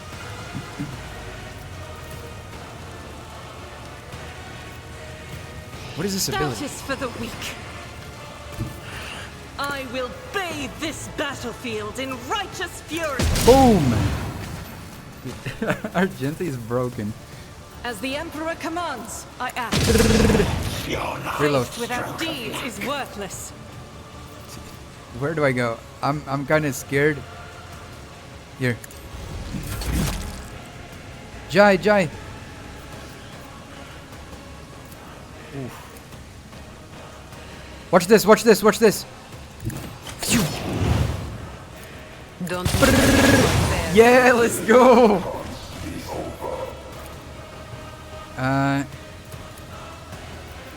And then we go and do that here as well. Tell me. It's okay, it's okay. Now we good, we good. How about Oh, I'm no? far. It's okay. They'll write legends about me. Watch this. If I Boom! Fury of House Orcelio. Done. There was a guy here. Oh, it's my turn. You're screwed, buddy. Oh! Oh, how long I waited for this. You have no idea how long I've waited for this. You freaking favorite GM player. You mother GM player. Getting... Mark your target. Dude loves to create copies. Cassie has certain Octavia vibes. Yeah, Octavia's... I really liked Octavia. She's a great character. Octavia was really cool in Pathfinder. She is my favorite. I think probably out of all the Owlcat games, Octavia is my favorite one.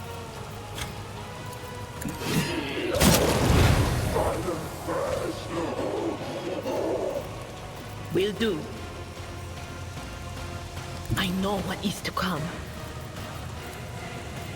I think I like Lindsay the best. Lindsay's great. Yeah. Anything else? Will do. He's regenerating, bro. This guy is definitely the most... He's the favorite player of the GM. What the heck? Me? Another foe painted black. That is foolishness. You're no fun. Ah, damn. I'd like to, but I can't. Or Regil? Regil... Is Regil... I don't remember who Regil is. Is he the small Dark Knight looking guy? Edgy guy? I took care of this one. High momentum.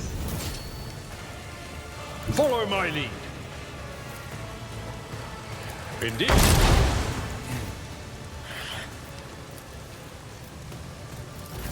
Not edgy, but yeah, he looks that way. Yeah. That Oh my gosh, what race was he? He was not a tiefling. He was sorry, tiefling. What the heck am I saying? He's not a halfling. He was something else, wasn't he? I don't remember what he was. He's not a goblin. What am I saying? My brain is not alright. Gnome, thank you. My lord. I said everything but the correct one. Outrageous. Yo! Get mashed in the face like that.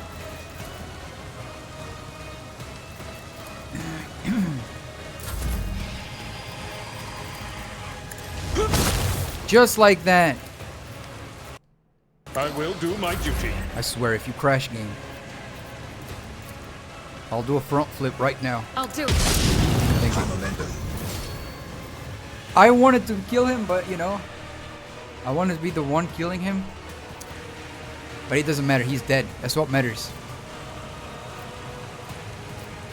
Doubt is for the weak. As the Bam!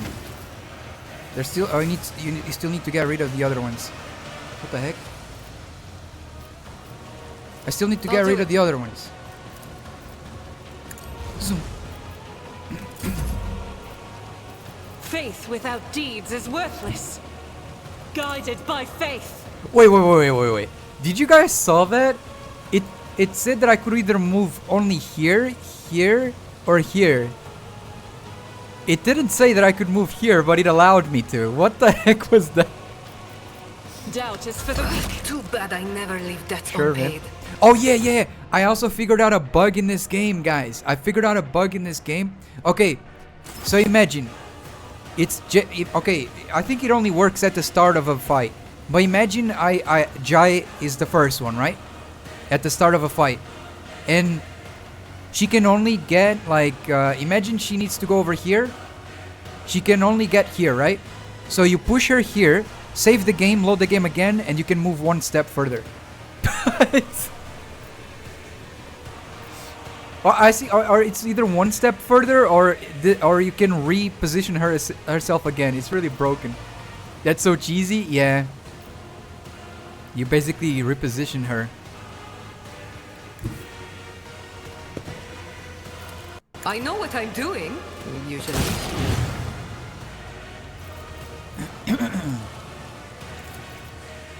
Wanna see a trick? Low momentum. I wanted to get. I Yes. can do that. Yes, with the that's right what I wanted. incentive. Bam!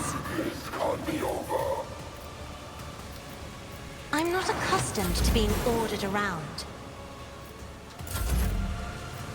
I'm so far away. Psych. Zoom. Anything. Goodbye. GG's, guys. We did it. We did it. This guy's no more. Screw that guy. A nice little stroll. A nice little stroll.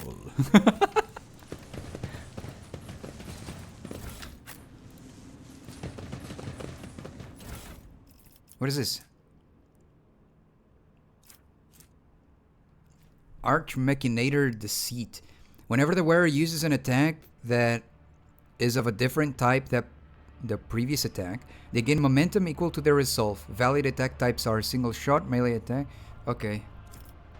Not gonna lie, for a dude that was as OP as him, was expecting something more OP. Blood Barrier Emitter. At the start of their turn, the wearer recovers wounds equal to the number of bleeding creatures. If at least one wound was recovered that way, one fresh injury is removed from the wearer as well.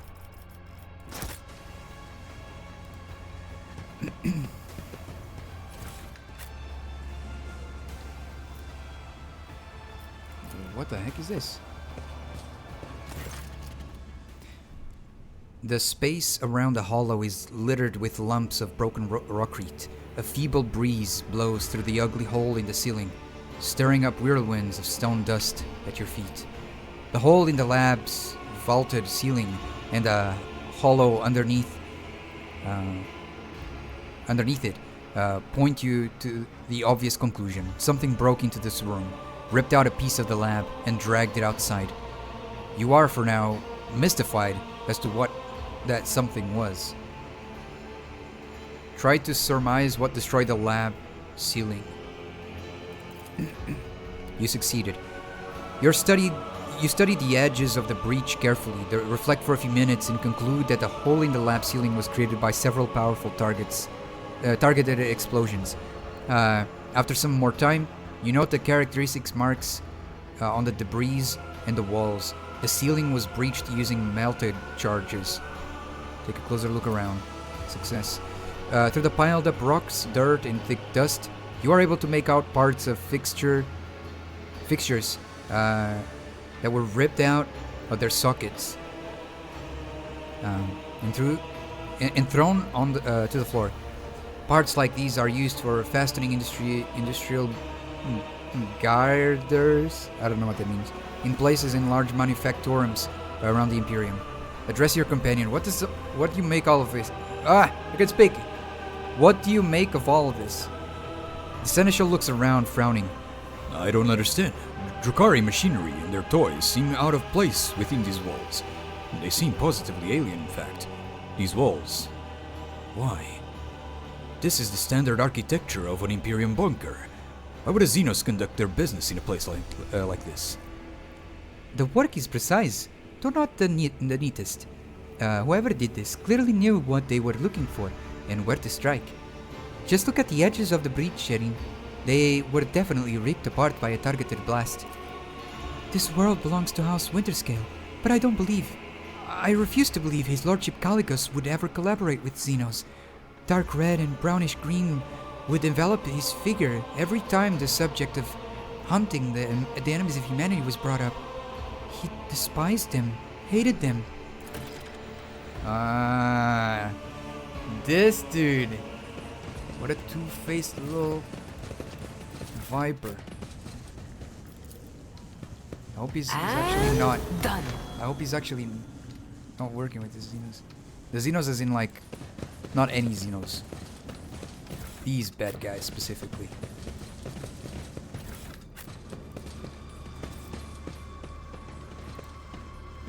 A letter here. It's gonna talk about experiments. Damaged data slate. Yeah, it's just more stuff to do with specimens and whatnot. I'm not reading that. I've never wondered so much before. I think I need to go. Hidden door? Wait, is it to go there? Wait, what? Hidden door. Have I been here? Hold on, let me level up. Agility?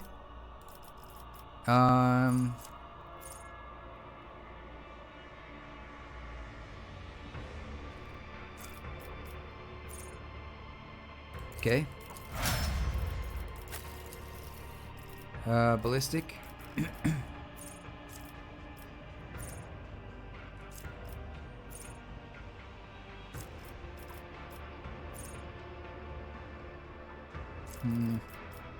Rapid reload. Ooh. We go with ballistic.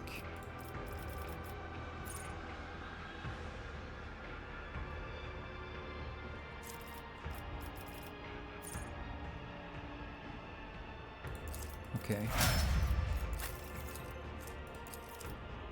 Agility.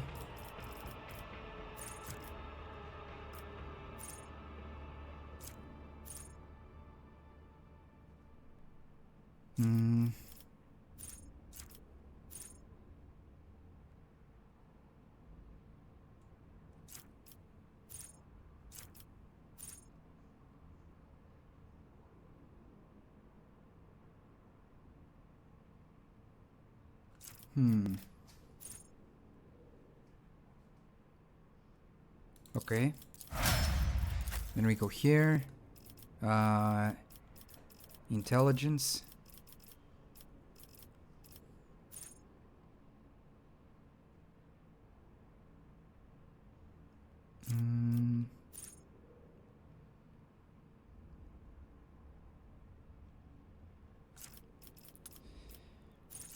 I think I will take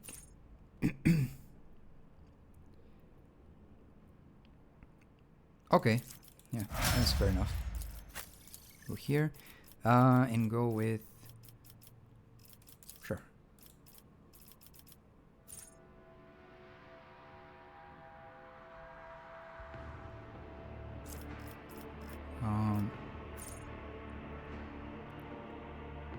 Oh, nice, that's good. So that helps them. Alright, save.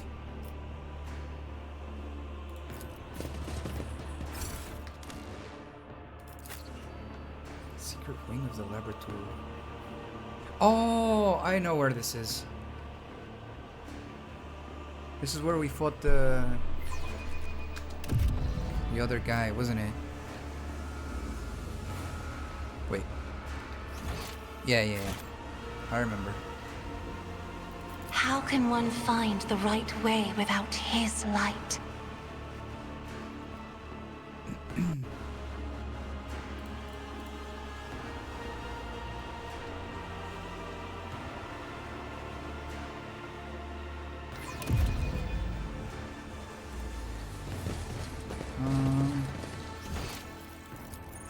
Okay, let's take the door here. Okay, where's the door?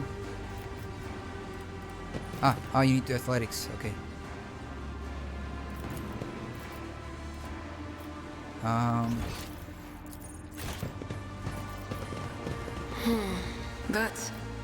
That Nomos thing was talking to me. It's weird. Kind of creepy. But it's harmless enough. And very curious. Idira, for throne's sake, be careful with that creature. We do not even fully understand what it is. Until we do, you would do well to treat it as you would any other dangerous Xenos. For your own safety. I can open this. Whoa. Hey, what's that?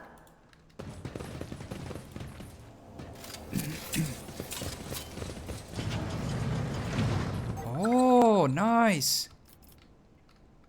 I'll guide your vessel and lead you on your way. Pay I attention. like how no one triggered it.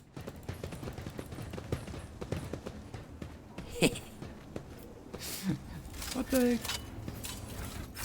Oh, I just dropped something cool. Toxic flamer. I see. Over there! Oh my gosh, but how many traps are needed? This one.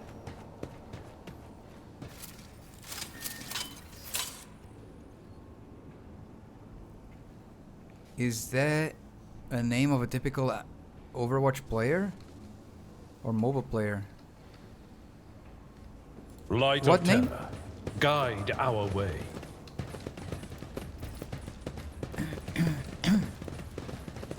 Toxic flamer? I don't know. Never heard it.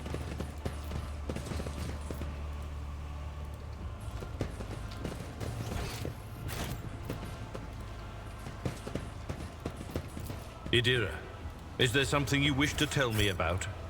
Namely, the mess in the wardroom last week. blaming me every time one of the officers flies off the handle, old man. Not every brawl or disaster on this ship is because of me. Alright, let's go.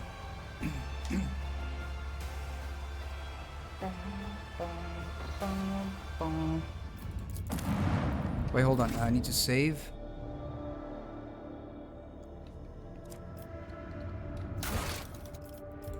The dwarf. Okay, so Idira wants to talk. Wait for Kalkazar's summons. Okay. Oh no, this is to go on the... Oh, whatever. We can do that anyways. Oh. Lord Captain, the astropaths are reporting a new message. It says Lord Inquisitor Kalkazar is sending his regards to your lordship, and he's hoping to meet you in his palace at Footfall at your earliest convenience.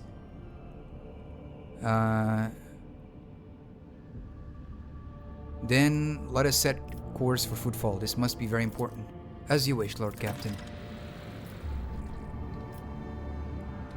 Okay. Perform the ritual. Oh, I need to go over there as well. But first I need to go here.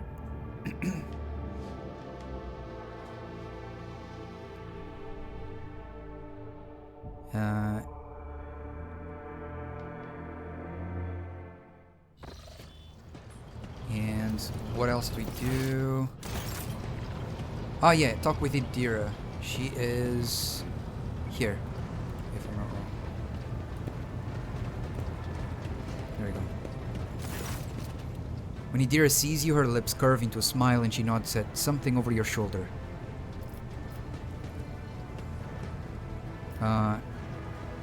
How are you, Idira? No regretting your decision, are you? Never been better, Lord Captain. No joke. As soon as I stopped fearing for my life, even the voices in my head quieted down. But don't get me wrong, they will come back. And one day I'll find myself in a situation I can't get out of. But for now, I'm fine. And it's all thanks to you.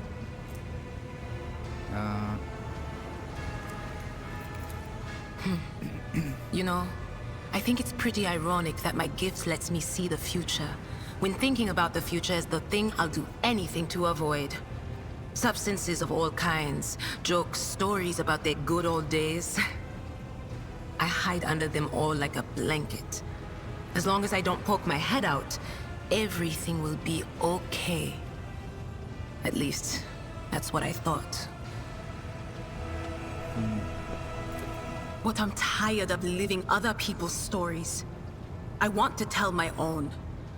I don't know when or how mine will come to an end, but I'm going to do everything I can to make sure that somebody someday tells at least one decent story about Idira Tlass. And I can't think of a better way to do that than by standing shoulder to shoulder with you. Okay. One story. Don't sell yourself short. You and I have already had enough adventures to fill a tome. Then what are we waiting for? Get a scribe in here. We need to get all this down before we forget. But we have to make me more heroic and powerful so that I come out looking the best next to your other You're companions. already broken. Holy moly. What do you reckon? How many wastrels have we slaughtered? 1 million? Stuff that. Let's make it 2. Okay. Of course. Let me see. Who else do we need to talk to? Jai. Ah, Shireen. The burden of a trade representative of the Imperium is a hefty one, especially when said representative is dabbling in the cold trade on the side. Whew, it is exhilarating, as if everyone suddenly became allies and enemies at the same time. So how are you doing, oh precious apple of my eye? What the heck? Oh. Pascal. The only sire. Okay. He continues to say the same thing too. Abelard. I find it a little bit strange that no one is... Lord Captain. That no one is talking about the fact that we just... Lord Captain. Lost companions. I wish I hope that in the future gets a little bit more, like, gives a little bit more of a dialogue option of how the characters feel on losing that character, because it feels like nothing happened. It's a little bit too, like, because even if there are characters who don't care about the character, they will still comment on it, I think.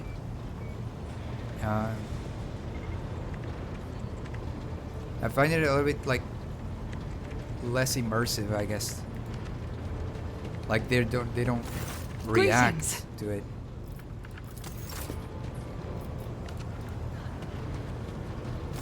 Lord Captain? Okay, nothing new.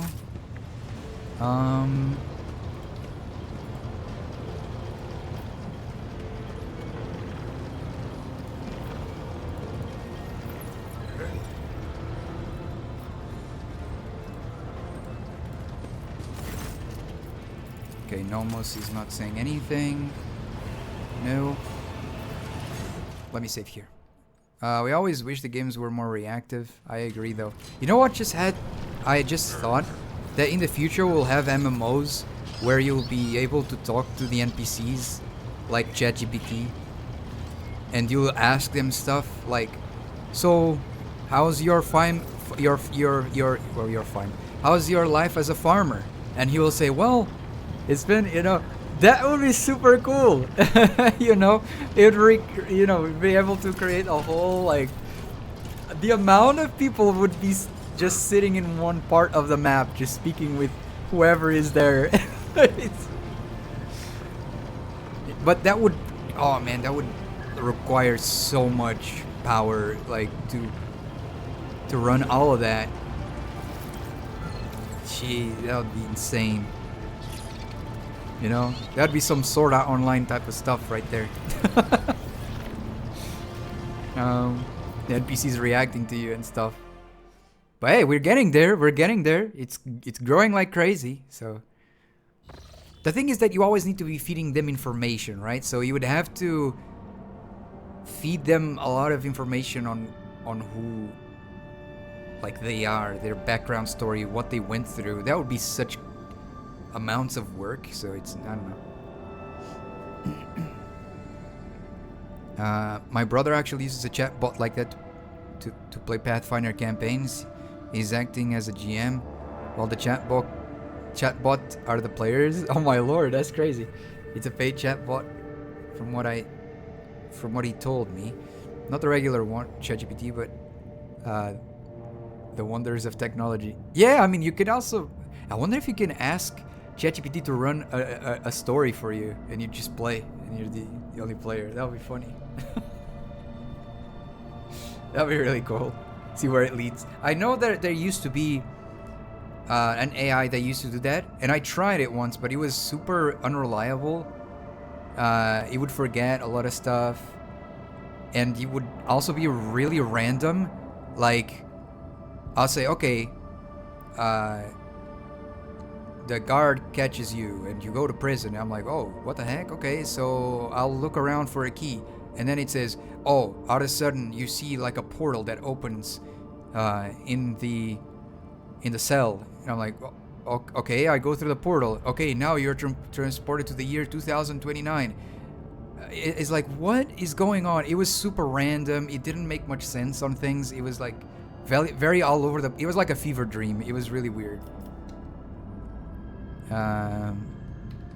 Yeah, but that wasn't ChatGPT. It was another early AI that, like, a few years ago, that was that you could do that stuff like that. I forgot the name of it, but it was super unreliable. There was a paid version, but the free version was like that.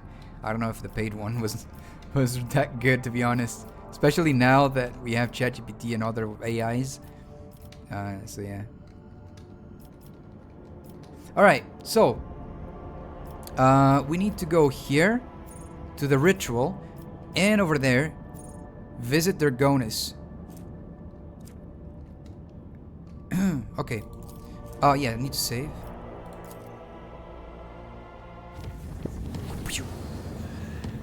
Okay, now we go over here.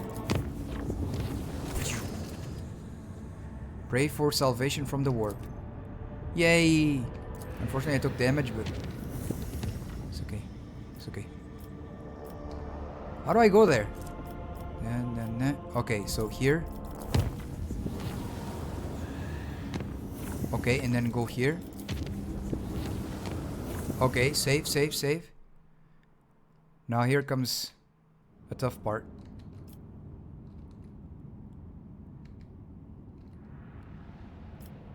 Oof. How am I gonna do this? Warp. I could do like go there and then go here, or the opposite actually. Let me do this.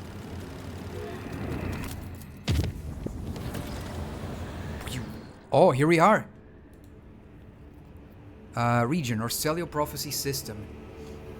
Location Sanctum Navis. Exterior Observation Chamber. Material Witness. Witness interrogation Vox record conducted by upper deck enforcers. Entry blah blah blah blah. I heard from an interview with someone that it's so difficult. Not an interview, like a podcast. Sorry. It's so difficult to read certain Warhammer 40,000 books because they talk in such complicated ways. Like, I feel like the writers are probably insanely smart people. Holy moly. Because they are written in such complex ways. It's insane. Enforcer. Witness, hide on something. You claim that you left the Sanctum Navis on the Lady Navigator's order. Hide. Affirmative. This unit acted in a... Oh, no, it's a unit. This unit acted in accordance with maintenance protocol. Step 1. Sense the sacred mechanisms for duration of 15 chronometer turns. Step 2. Enforcer. You failed to inform the bridge about the imminent jump. I want to know why. Data unavailable. The Lady Navigator ordered that she be connected to the voidship, but she did not order the preparation of the machine spirit for warp translation. Cause. A ritual that cannot be identified by this unit's capabilities. This unit received the command to interrupt protocol. TRN blah, blah, blah, and exit the Sanctum Navis. Next entry. Servant. No, please, not the fingers. Oh no, not the fingers, man. How's he gonna play piano after? Enforcer. I'm gonna break one for every word of a lie I hear coming from your mouth. Now talk. Please, you have to believe me. All we did was prepare the canvas and mix the Lady Navigator's blood into the paints. Then we were told to lock open the shutters so that the Lord Captain could see everything that was going on inside the Sanctum Navis from the observatory chambers, and Armaglass can't shield you from warp horrors. I swear it on my soul, and the Golden Throne, Master Enforcer. The Lady Navigator only wanted to paint a picture of a ritual, or some such. That's all I know. She wasn't going to use the power in her eyes, but I still got as far from there as I could. That's all I saw, I'm telling you. Whoa, look at her. That's a cool design of Cassia, isn't it? So different from her usual design. Wow.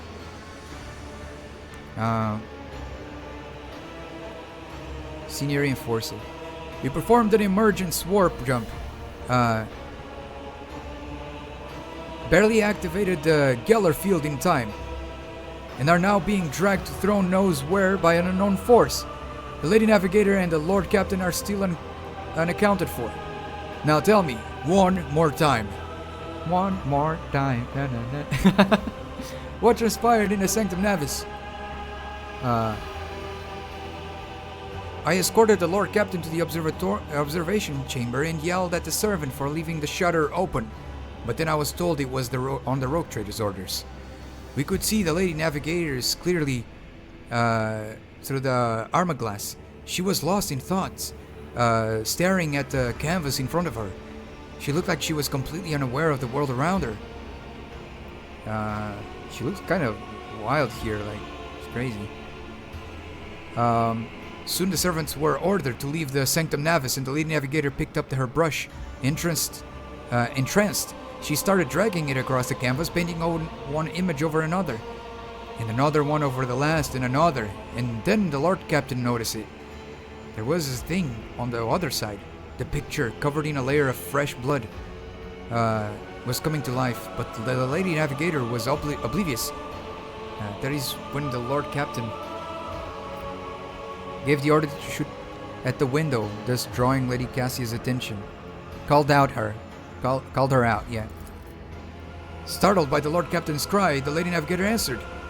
That's when I realized it. The armor glass between us and the Sanctum Navis was gone, and the things in the painting, they broke free. And what happened next? I barely remember a thing.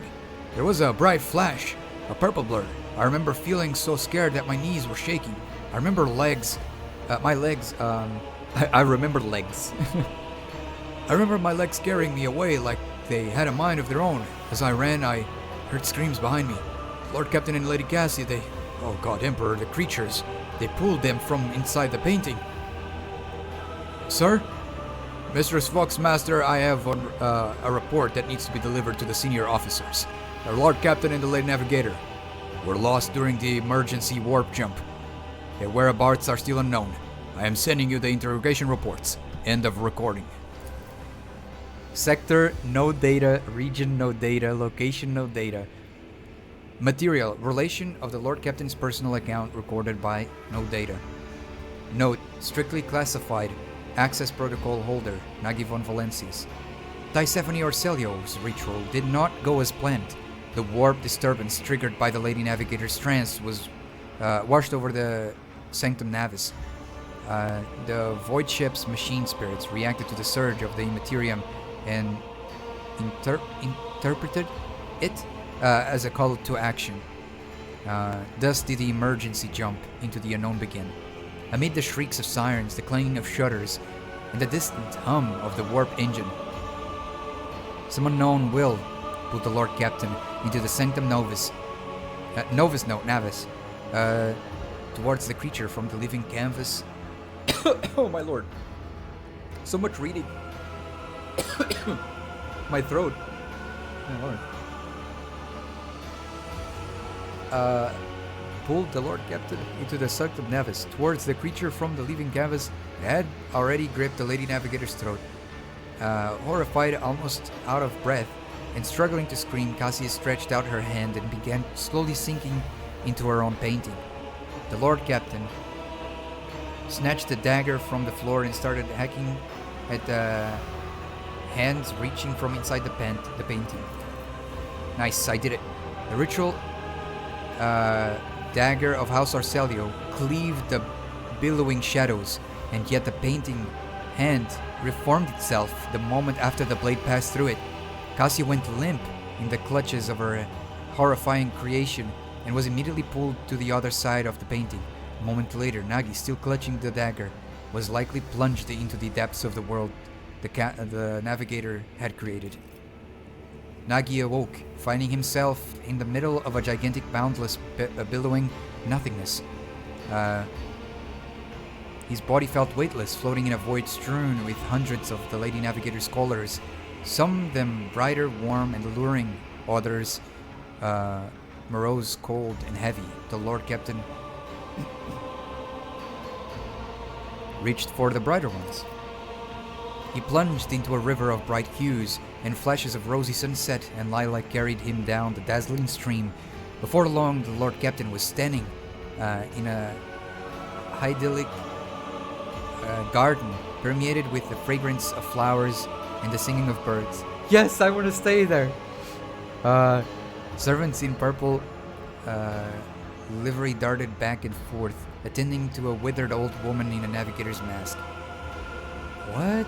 Sitting on her lap and smiling coyly to everyone was a little girl with ruby eyes and white hair. Be a good girl, little child. No, be a good little girl, my child, until the day we meet again. With trembling hands, the woman handed the girl to a navigator in a laboratory attire. I am out of time. Prepare the child for the Atlas transfer. And destroy all records and mentions of the world of Irtvi. None must learn of that which took place here. And remember, her body must grow strong for it to accept my power. And once I have returned, loyalty will be rewarded. The memory dissipated in a gust of silvery wind hurled the Lord Captain back into the ocean of nothingness. But this time the nothingness felt dismal.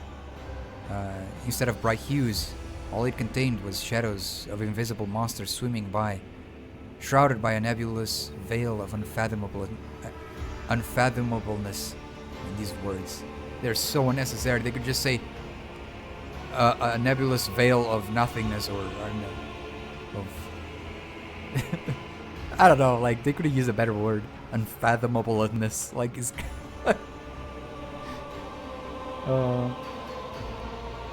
close his eyes and remain adrift. He stayed in the ocean of nothingness, devoid of any sensation or emotion, until an ornate ritual dagger floated before his eyes and reminded him of a world that once seemed more real than this one. Someone's scream broke the delicate equilibrium of the Lord Captain's motionless body, and the weightlessness released him. He plummeted in the maroon abyss of roiling illusions. He was now in full control of his body again. Then, Nagi descended into the abyss towards the screams. I got you! Oh my god, look at this art! Holy! Wild. The Lord Captain crashed from an immeasurable height to the bottom of a roiling abyss. In the next moment, Nagi saw two figures amid the billowing maroon mist. One of the figures, unnaturally gaunt and tall, was clutching the other. Smaller one, another one. Ah, my bad. Was clutching the other, smaller one in its claws, screaming furiously. Peered into the strange maroon mist. Succeeded. In the swirling mist all around him, Nagi could make out human faces, stricken with torment, and not just human faces. There were Xenos, Eldari, their features fused together with those of humans, which made the Crimson Spectres look all the more abominable. Their gazes and their rage were directed at the two unmoving figures facing each other. I drew closer to look at them. One step was all it took for some unknown force to notice the Lord Captain, seize him and drag him through the painting's twisted space. Now the Lord Captain could clearly see the dark shade of the long dead navigator leaning over Cassia, clutching her neck in its clawed fingers. The shade screamed, "You were given life because of me. You survived because of me. And here you are now, because I have willed it so. Bow before me. Tell me what I wish to hear, and your suffering will end. Go on, child. I have waited for so long. Submit to me." Cassie looked exhausted. Her body covered in hundreds of thin cuts. Her lips lacerated, claw marks on her cheeks. Yet there was a steadfast resolve in her eyes. "I know who you are, Thysephone Horselio. I know what you crave. I saw it in the visions that you sent me again and again. I won't allow you. I will never allow you to become me." Cassia's fatigued voice quivered, but she was not about to yield in this battle. Persuasion urged the Lady Navigator to fight the monster to the bitter end. Stabbed Thysephone with the ritual dagger. Sure. The silver blade whistled through the air, and Thysephone let out a horrible howl as her skeletal figure flew upward and scattered into black ash. And with that, it was all over at last. Approving groans came from within the maroon mist, and the faces of humans and Eldari slowly evaporated along with the dead Novator. And the Lady Navigator opened her eyes. The space around her changed. Bright colors drove the mists away, and the faintest light somewhere very high above reminded the rogue trader of the world he had left on the other side of the canvas. The Lady Navigator graced the Lord Captain with a tired smile. The abortive ritual had turned out to be a trap set for Lady Cassia by the previous Novator of her house. But the rogue trader had ensured that her plan fell to ruin, and now it was time to desert that accursed place. Cassia took the rogue trader's hand and guided him through the maroon mist and out of the painting. Their unconscious bodies were discovered in the Sanctum Navis. 20 Terran days. So, damn, we were 20 days. So 20 days have passed after their disappearance. As soon as the rogue trader's void ship had emerged from the warp into the unknown system. My lord. So now I can access these. No, I still can't access those. Ripperonis. Right, save. That was crazy. That was a lot to read, not gonna lie.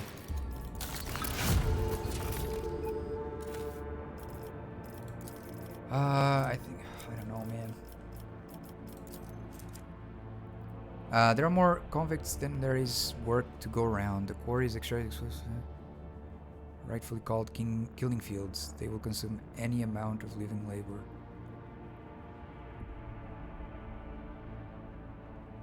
Wait, what does that have? Does that what's the reason? What's this then? Do I create those? Because it doesn't tell me what's gonna happen. Hey Deep Vanilla, thank you for the lurkies. I appreciate it. I saw your message the other day. I don't know if you can hear me, probably not. But I appreciate the lurky. But yeah, it's good to see you though. Hope you're doing well. There are now more convicts than there is work to go around. Okay. The quarry is extracting explosive physaline sands are rightfully called killing fields. They will consume any amount of living labor. Okay, but is that something I'm gonna create? I don't understand what's the idea behind me clicking this execute. Like, I don't know. Alright, let's visit this. Smargdus Mundos. Whoa, a purple sun? That's wild. Hydrate, will do, thank you, appreciate it. There's a purple sun here, that's insane.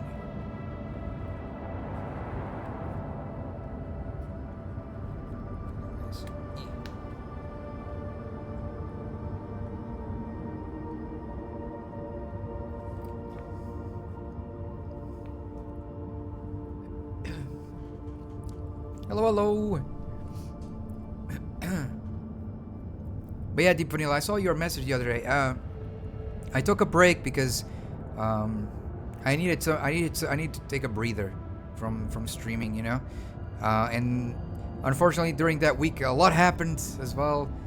Mom was at the hospital as well and stuff like that. I had not mentioned that before on stream, but my mom was at the hospital and stuff like that. And stuff like that. But yeah, there's just a lot going on. So, is she okay? She's recovering. She's recovering. She feels much better, which is nice. She had like a, I don't know how to describe it. I think it's mild stroke or something like that. So yeah, it was tough. It was tough. She's alright. She's alright now. She's getting better. Alright within the spectrum of having a stroke, you know. Or a mild stroke, whatever you call it. I don't know. I don't know how they phrased it because it wasn't really a stroke, but they said it was the beginning of one or something like that. I couldn't really understand very well. I remember when you streamed only 3 days a week. 5 days setup must be taxing. I enjoy streaming. I really do. But I took a break because a lot of stuff was happening.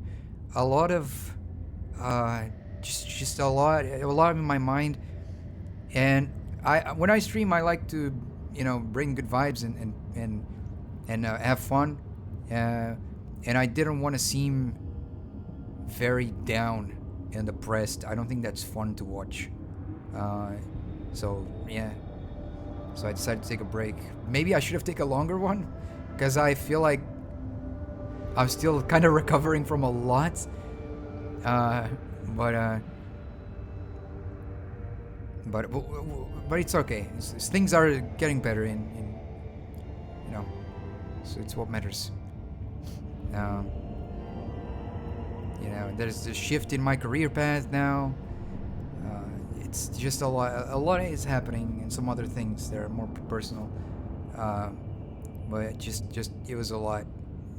Yeah, it's funny because I took this week to take a break, and I ended up not taking the actual break because I ended up taking care of other things because my mom was at the hospital and stuff like that. So it's a pain in the ass.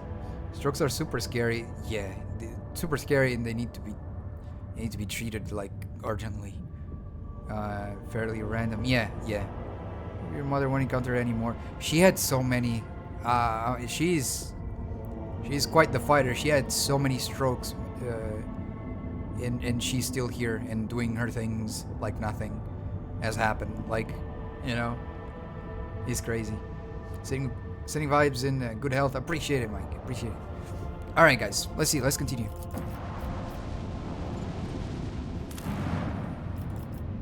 Okay, begin scan. Cassia says, I happen to have read about burning worlds in Pandora. It is said the fires there have been raging. Oh my gosh, have been raging for close to a century, though no one knows how long has this one been burning for. Another burning world. This time the fires comes from within the planet. The perpetual volcanic activity creating a powerful cyclones of gases, ash clouds, and soot. Now that you know what to look for, your augurs easily locate traces of the mysterious underground constructions. Send sacred machines to explore the peculiar constructions. Let's go. Succeeded. The operation is difficult but proceeds without a hitch. The machines make way to the unusual constructions and return carrying priceless samples. Seemingly uninteresting, these plates and weaves of weaves? I thought it was waves. Okay. Weaves of heat resistant. Okay, oh no, I get it. It's not heat waves, my bad. I got confused. Heat resistant materials caused great excitement among the tech priests. The explorers are convinced you are holding the artifacts of a unique ancient Xeno civilization. The crew is now calling the builders from the flame. These creatures were accustomed to the incredibly high temperatures of the burning worlds. They may have been a silicon-based life form, or even sentient colonies of bacteria. More evidence is required if the research is to continue. Ceramic plating. Okay. But yeah, there was a lot going on. I took this this week of a break, and it because a lot of stuff. I remember I told my girlfriend, like, damn, this was the perfect time to take a break because like my mom needed me, and other things happened as well during that week. So I literally would not have been able to stream because I would have been busy doing other stuff. So it's crazy.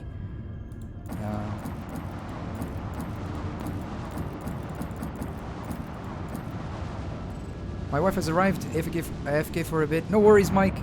All good. I hope she's doing well. Alright, let's go here to the desert world. Aptos Non, or whatever it's called. I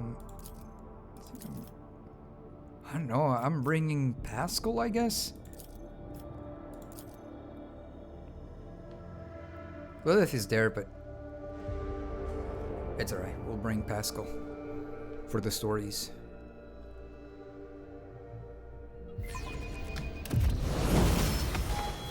Pascal needs to level up.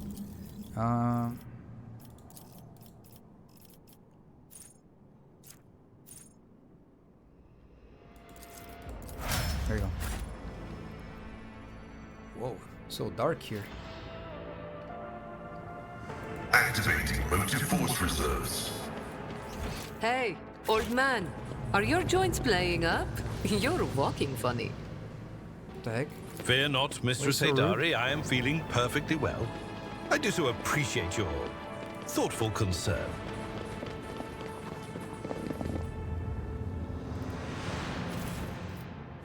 House Orcelia needs to decayed pages. House Orcelia needs not to know what is taking place here. The navigators are frightened enough, but by its power as it is. The last experiment left 3 from the Sethala clan without a shred of reason. Empty shells will bring no glory to House Orcelio, or its lesser branch. We shall carry on. At last, we managed to implant the artifact in subjects who can wield its power. Perhaps all the navigators who perished in the agonizing torrent of energy were merely a symptom of our decline. I am tired of counting the dead. The weak have no place among those who have harnessed the Atlas. Their abilities have grown manifold and become significantly easier to control and more effective at resisting the ruinous influence of the warp. It is all or nothing. Today is the day when my work is completed and the Starway Atlas takes its final form. The Setalas have already undergone the operation. All that's left is me, the Atlas that controls them all. Today, I become the greatest novator in the history of House Orcelio, or I turn to nothing. This power is beyond compare. All it took was a whim to make the wretched Sethalas fall dead at my feet. It is as if I have a second heart beating in my chest, subjugating any with ability to touch it. How regrettable it is that this power only extends to those Orcelio navigators who have accepted a piece of the Atlas within themselves. From now on, all children will be gifted with one at their initiation, and there will be no one who can match our greatness. What the heck? Crazy. Alright, let me go over here. Demolish this thing. Oh! Whoa. Plasma ring. A marvelous compact weapon. You do a plasma shot with it. That's crazy. And a grenadier's backpack. The wearer and their abilities are immune to damage from the wearer's grenades. The first time the wearer uses a grenade during their turn, they have... Okay, I don't think anyone will use this. Talking about grenades, I need to restore them. There we go. Completely forgot about that. If I didn't read grenades there. Okay. So. Let's go over to this area.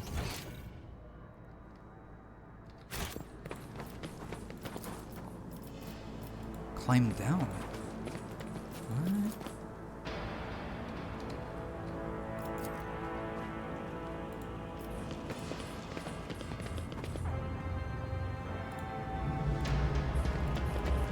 What? Okay, let's climb down, I guess. Oh, okay, I thought he would lead us to somewhere else.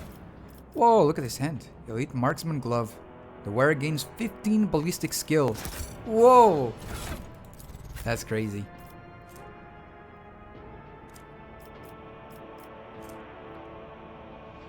Each of the wearer's melee attacks... Oh, she can... Oh, this is a Drukhari. Yeah, that does look kind of Drukhari now that I look at it. Climb up. No, wait. Climb down. What is this? Okay. Nothing special. Knowledge is eternal.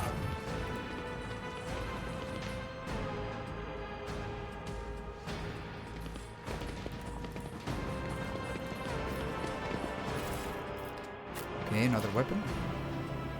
Nothing else. Nothing else here.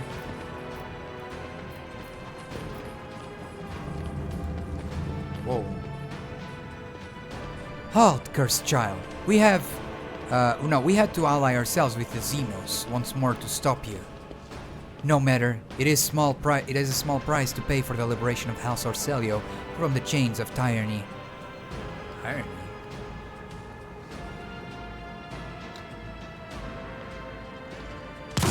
Oh! Begone, renegades! We followed the Atlas's call in your wake, child. Stand with us. House Orcelio will not trade Tisephone's legacy for the false ideals of blind fools.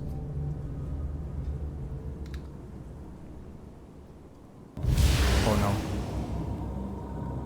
What is happening?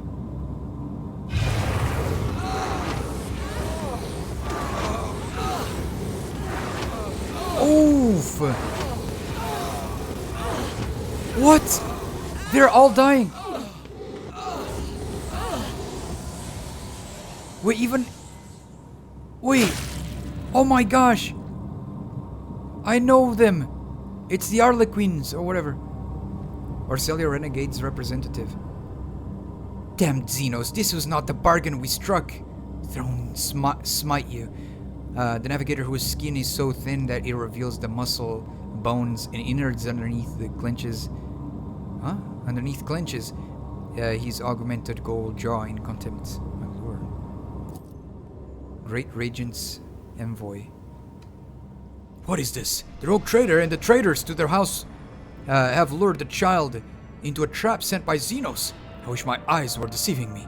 But now I can see clearly the great Regent Aronto was right to send us after your vessel. The sturdily built woman is armed with a pistol, and yet there are signs of exhaustion in her posture. Wait, it's a woman. I gave it like a tough man voice. Her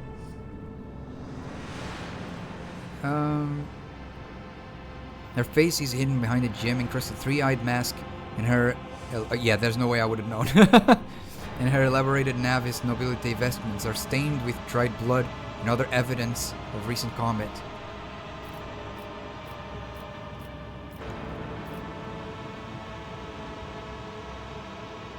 I too wish to be enlightened about what is happening here.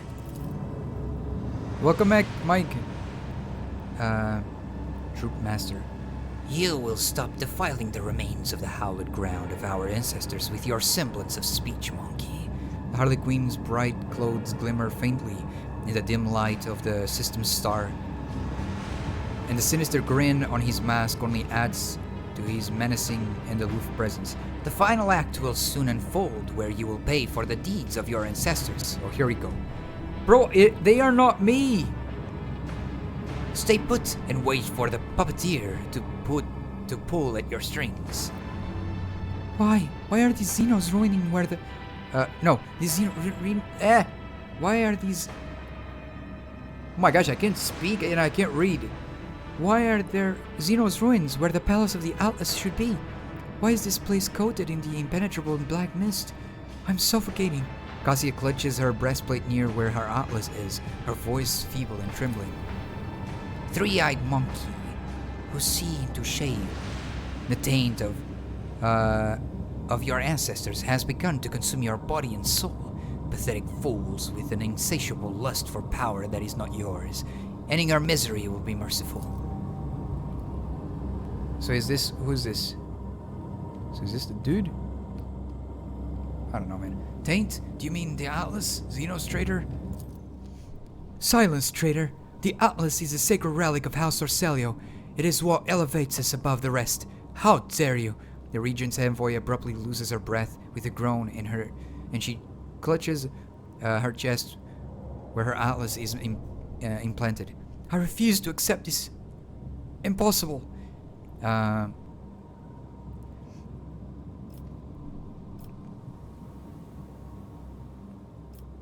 What is this taint you speak of, Xenos? Do you not see it? The Harlequin's voice booms throughout the ruined temple. When you, monkey, discovered this crone world, you tainted it with your crude technology. You're saying as if I know how to do those things. Brother, they're not me. What the heck? These people that love to take vengeance onto people that are not even the same just because they are related in blood. And what the heck? This is so, like, pointless. But worst of all... no, wait, hold on. Despoiled it of its relics, ruined all there was to the last stone. But worst of all, you sullied the souls of our ancestors reposed in their sacred vessel, the spirit monolith. It's all too common even in history. Yeah, that's why it's so annoying too. It's so stupid. It pisses me off so much. It's like so mind-boggling. Like, how can you not see it? That people are different. How can you not realize that? How are you so blind? It's so mind-boggling. It's crazy. Like, it's insanity, man. They just so blind to it. They think you're the, like, it's like me blaming them. Like, let me reverse the roles and blame them for everything their ancestors did wrong. Like, what? You're crazy. You're crazy. You're actually a lunatic. That's insanity. He points his thin finger at the remarkable crystals floating behind his... Oh, the remarkable crystal floating behind his back. And the harlequins around you tighten the grips of their weapons. Like a sea of bottomless blue. Cassie looks around her with a stunned expression. Her gaze shifts from one zenith to another. I did not know that living things could exude such saturated hues. I wish I could paint this ocean a different color. Examine the crystal. The enormous translucent stone shares a strange resonance with this place. You can sense the energy emanating from it. Mysterious, restless, coagulated. It resembles a giant heart that has been plucked out of its owner's chest. Its crystal clarity is pierced by hundreds of dark veins that have taken root within like a terrible illness. That's a typical response from somebody from Imperium. The conflict is bred from both sides, and yet the cycle of hatred is stupid. Yeah, no, I'm saying like in general, not just in games, but like people that did that throughout history. That's so stupid. Like, how can you kill people just because they belong to a specific bloodline that is nothing even, like, they're not even the same person? Don't get me wrong. Yeah, sure, there are people who, you know, follow the footsteps of someone else and become someone worse or someone, you know, that is just like them, but that's a decision from them. It's nothing to do with that's just the decision of the person itself. It could be even someone else that is not even blood related doing something like that or worse. Like, this is so stupid. Like, how can you just not understand that? It's just crazy. It feels like just an excuse for bloodbath. Or to just like not control your rage, and it's just insanity to me. Yeah. Let's see. How did the navigators of our society attain the spirit monolith? The experiments. Cassie covers her mouth in horror. This is where she conducted their experiments. Tisiphone. No, it's not possible. To consort with Xenos is to violate the word of the God Emperor. It is known to all that Tisiphone or Celia executed anyone who showed any interest in the enemies of humanity. Is that so? Then why is it that every piece of metal or fabric in this place bears our house's coat of arms? Open your eyes. Quiet. The Harlequin's tone is mild, but it is not a request. I am unsurprised that the truth is hidden from your gazes, three-eyed monkey who see into shale. I realized in the moment I met the first of you, wretched, begging us to help you destroy your own kin. I sensed it within you, our ancestors' call. Oh my god. Their pleas, their endless torment. I knew that what you found was a crone world, and I humbly waited for the day you would lead me to it. What experiments did Tisiphone conduct here, Cassia? I cannot say where this memory sprang from. Perhaps I saw visions of Tisiphone in my dreams, and yet I have seen all of this so clearly. There was such power locked within the stone, such opportunities. It would make our navigator's abilities several times stronger. No, it would magnify them by a factor of dozens, but the price was too high. After mere hours of use, the stone would always burn the minds of its hosts. That is why Tisiphone broke the monolith into many shards, which were far easier for a human will to control. No, your ancestor went further than that. The Harlequin trembles with fury. They placed the shards of the spirit monolith inside their bodies to empower their abilities. I never wished to learn such harsh truths about my own house. Cassia buries her face in her hands, and you feel waves of despair spreading from her lithe frame. Lithe? I don't know. Which suddenly appears as fragile as glass.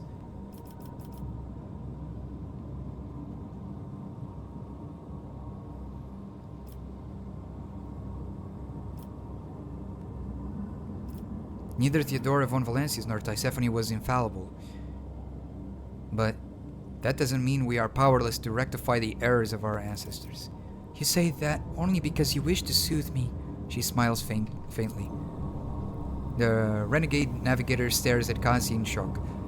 You are more than just a tyrant's heir. You are a successor to a mad heretic, a betrayer of the faith. You must be destroyed, you and the Atlas, once and for all. You think the solution is so easy, don't you, monkey? When you die, your soul becomes captive inside the spirit monolith. This process is deranging to our ancestors, who have served as the monolith's guardian for eons. It is equally agonizing to the souls of your dead. And the more monkey souls the monolith absorbs, the more volatile it becomes. The Eldari and the monkey have spent many a dance battling for supremacy within the monolith, and its integrity is waning. You sense it too. The only way to free our ancestors from the pain is to separate the monkey taint from the spirit monolith. My troop is here to perform just that. We all will play our parts today, and when the final act of this age-long tragedy begins, the monkey players will exit this world's stage. Sinister shadows dance on the Harlequin's mask as he draws an unknown device from his sleeve.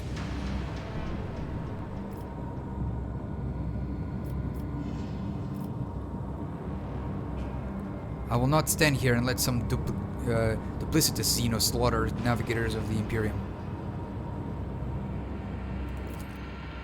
Wait! Cassia appeals is addressed both to you and the Eldari surrounding you. I cannot change the past. It's true. Nor can I change the fact that my house is forever tainted with disgrace born of Tisiphone's or Celio, hubris. Yet all of us here today have the power to change the future and halt the unending suffering that is drowning both your kin and mine. You suggest that the monkey and the Eldari change the future together. The Harlequin leans forward curiously. I must admit, my leading lady, I am confounded by your audacity. Go on. My Atlas. Cassie places a hand on her gilded breastplate. If you can free the phantoms of my house from the spirit monolith, guide them to enter my Atlas. Their experience and wisdom will help steer House Arcelia onto the path of truth and allow future generations to avoid the calamitous pitfalls of their forebears. Kimura, my leading lady, the shards of the monolith are lodged inside the chest of every monkey bound to you by ties of blood. How exactly do you intend to return them? I shall use the Atlas to sever my subject's connection to the spirit monolith, and then I shall extract its shard from every navigator of House Arcelia. This artifact is implanted at birth, but that does not mean that the ritual cannot be reversed. I witnessed its creation through Tisiphone's eyes in my visions. I lived it, over and over again. Through the memories of the Sethala clan, I can recreate the ritual that will return the souls of your kin to you and save my people's lives. Are you really capable of that, Cassia? I am confident in my abilities, more so than ever before.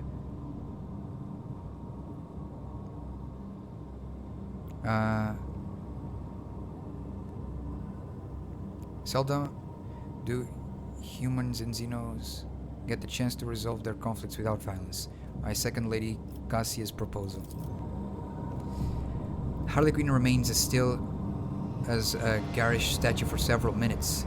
Several minutes? Like I could see it like 5 seconds or something, but several minutes? Like 10 minutes or something? Then the mellifluous voice behind the mask says, I am willing to try, monkey. No! Oh, this is the girl. No! The Regent's envoy no, wait, that's that's my voice. The Regent's envoy draws her pistol. I won't let you destroy the Atlas, even if it is the child's wish. Lady Arcelio, you are too young. Inexperienced, you simply cannot comprehend.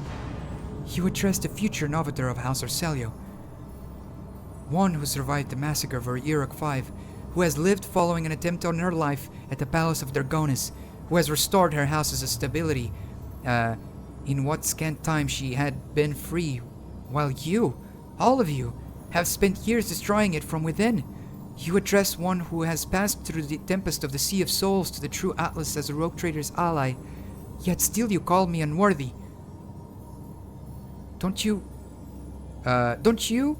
young, inexperienced, kneel before me, and I shall forgive you, your insolence. Succeeded. House Arcelio was always loyal to Novator Thysephone. Henceforth he will be always loyal to her successor, even if you see fit to lead us down a path that is different, my lady. Are you done with your performance, monkey? Then stand aside and do not interrupt. What a speech. Yeah, she popped off. That must have been awkward.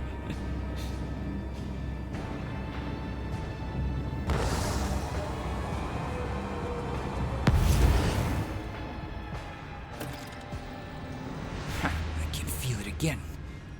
The tranquility. The ancestor souls have found peace, and corruption no longer endangers the monolith of this world. Or this world. The Arlequin's narrow shoulders now look completely relaxed. Remember our agreement, Cassio Arcelio. We will soon meet in this place again so that you can give us the shards. And now be gone from our world, monkey. Okay. Oh, it's blue now. So pretty. The purified monolith shines like a guiding star, in waves of calm and relief wash over the hearts of those who step close.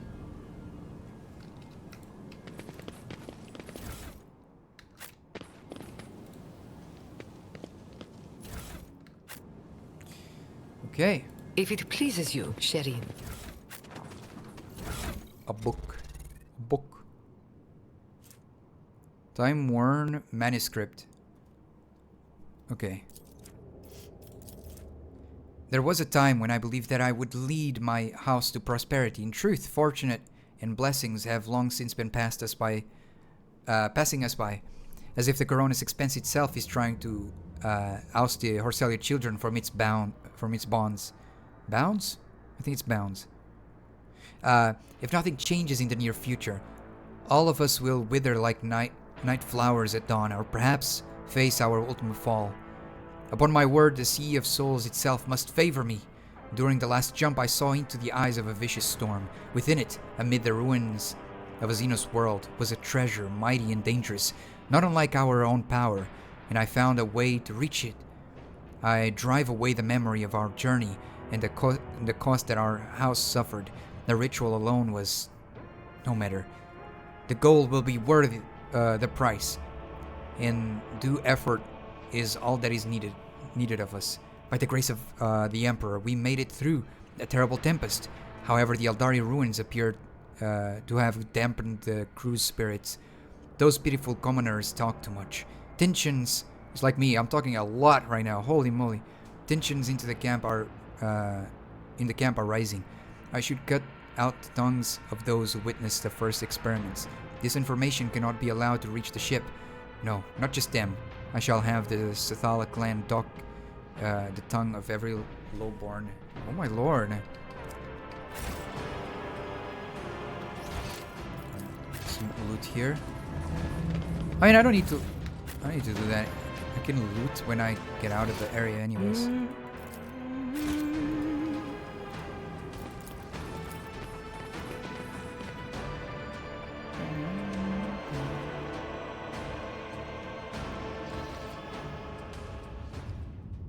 Okay.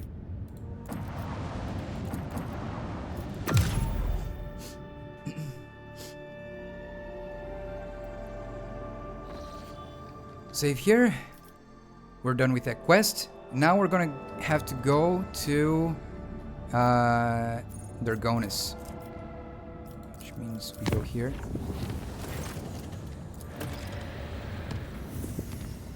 I'm on my way. I'm sorry, man, you guys will... I don't want to fight.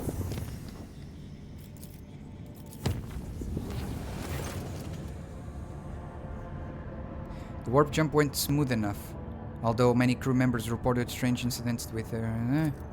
Okay. There you go.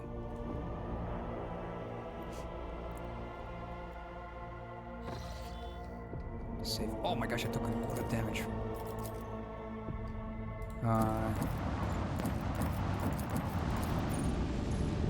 Unfinished event, Pilgrims.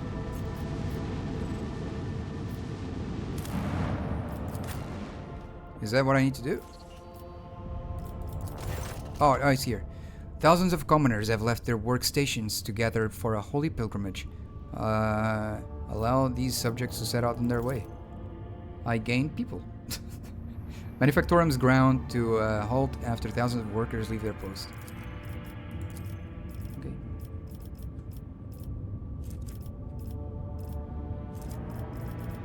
Guilds. Is it popular?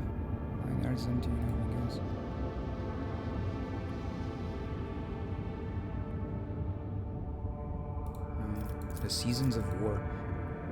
No, the Season of Wars. As the population of Koronus grows, the old ways must be improved upon. The most audacious Underhive gangs will form the planet's new elite. By leaving them to fight for territory, the Rogue Trader will be able to select the most vicious servants.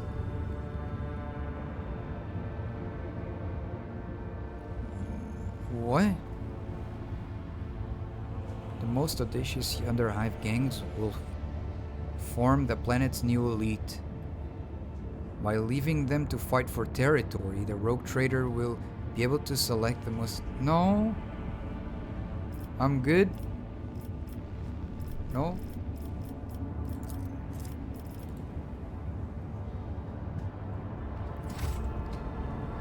Save. Visit Koronus. Okay, here we go.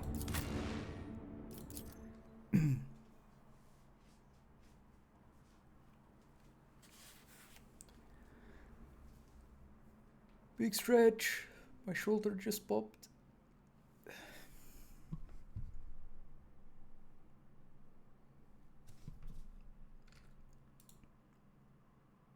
All right.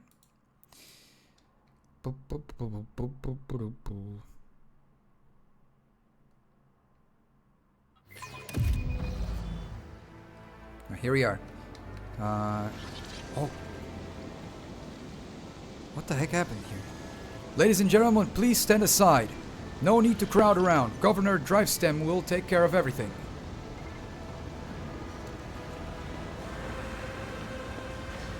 This is ridiculous. Such thing happens right in the Rogue Trader's palace.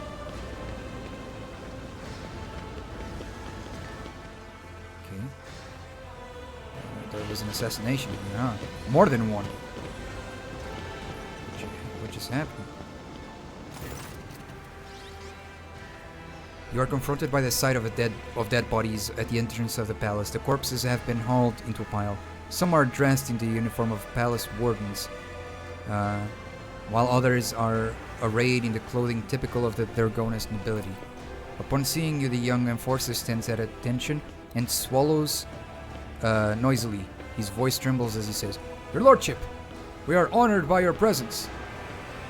What is this mess? What happened here? You see, your lordship, those people wanted to attack. The warden clears his throat. Second Lieutenant of the Palace Guard, Elam Waite, or White, I don't know. I think it's White. I don't know. Reporting. Shortly before you arrived, we averted an assassination attempt on the Rogue Trader. The palace soldiers detected intruders and engaged them in combat.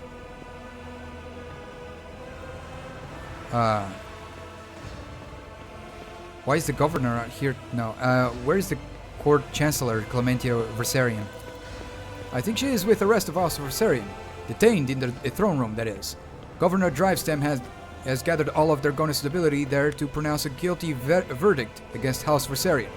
Oh, you did not. I must take my leave. Calculating Awareness. optimal route. I did it? There was a crumpled up letter inside the pocket of an assailant's blood. Pick it up! What the heck?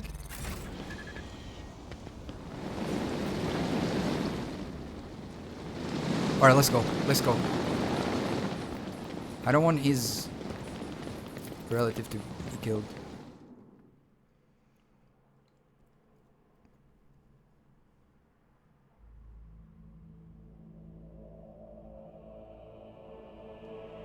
It's Abelard's relative.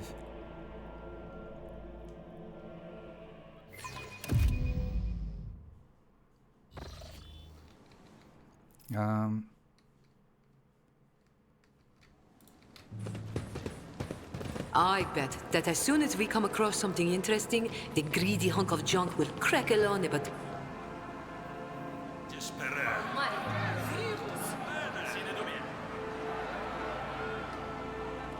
My apologies, milord. But you cannot go any further. Governor Drivestem's orders. Bro, what do you mean? This is my palace. What are you saying? Like, you shouldn't move. Oh no, he's speaking to this guy, to this noble, not me. I was so confused. I was like, this is where I live. What do you mean? Let's go. Who's speaking? Ah, okay. Your lordship, 'tis an honor. Governor Herb and Drivestem seems to materialize out of thin air so suddenly that does he emerge from the crowd?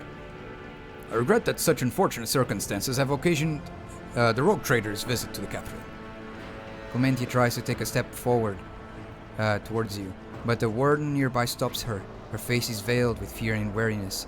Your lordship, you are here. Please, you must hear us out. The rogue trader is undoubtedly here to listen to the testimony of each and every one of us, and to punish the traitors. The governor's words directed at Clementia are harsh. They are echoed by the scornful sneers and whispers of the assembled nobles. We have known each other for many decades now, and we have had our fair shares of disagreements, but do you really think my flesh and blood would trample upon the very definition of honor and loyalty? Abelard's voice is quivering with rage. The governor sweeps his gaze over Abelard, then replies, a faint shadow of a doubt in his voice. We have evidence implicating them, Abelard. I'm sure that his lordship will arrive at a fair ruling. Okay, what happened in my absence? When we were caught in wind of the rumors of your disappearance, we patiently awaited news of your return. But then Dargonus was struck by a series of terrible events. The first was the sabotage of logistics that hampered shipments. Then mass unrest spread across the entire planet, and the minor noble houses began scrambling among themselves, trying to pin the blame on their rivals. We took great pains to calm them down and managed to quash the revolt, although not without some outside help, unfortunately. These events have also been overshadowed by the, I am ashamed to even say it out loud in front of you, lordship, the rumors circulating among the higher houses. Some were calling the Theodorus true heir to be installed as head of your house, Conrad Voidfear. Not all your subjects have forgotten his past efforts for the benefit of the Trade Protectorate. When the investigation was launched, the evidence led us to the Versarians.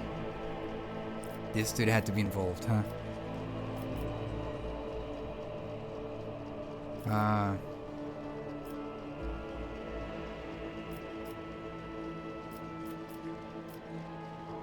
And what are the charges against House Versarian?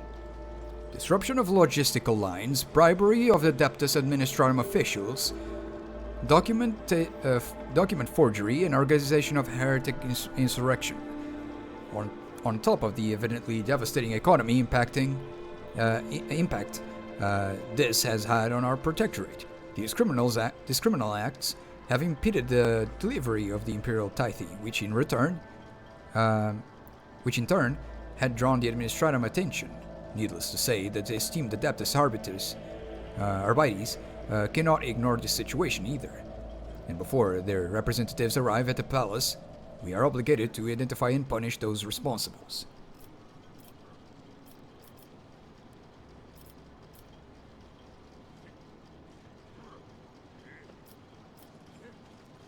Drivestem, you aren't accusing one of the Dargonis' leading noble houses of treason without airtight evidence, are you?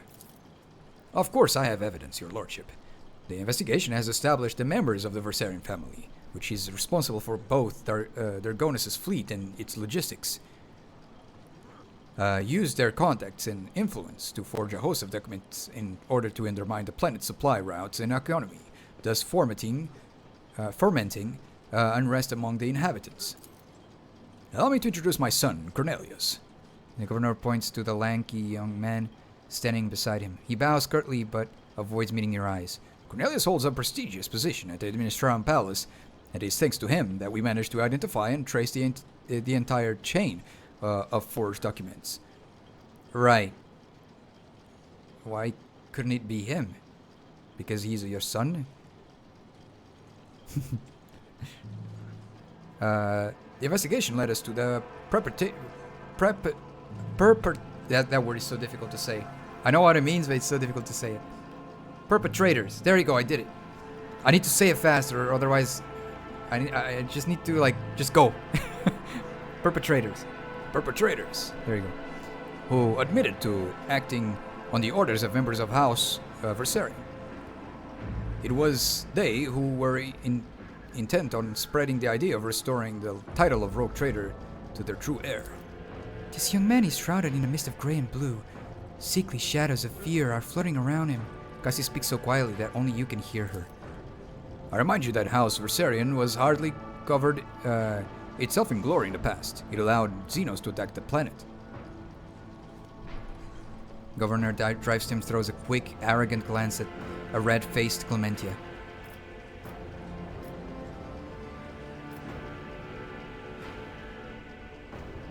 Your words alone are not enough to make me doubt the loyalty of House Versarian.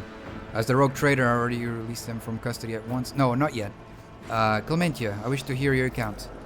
Your lordship, House Versarian denies all charges laid against it. She glances at the governor with defiance. These last few months have indeed been trying for Dargonis, but we have done our best to remedy the situation. My family's every effort was focused on stabilizing the capital's logistics and economy, so much so that we failed to notice the web of intrigue unfolding behind our backs.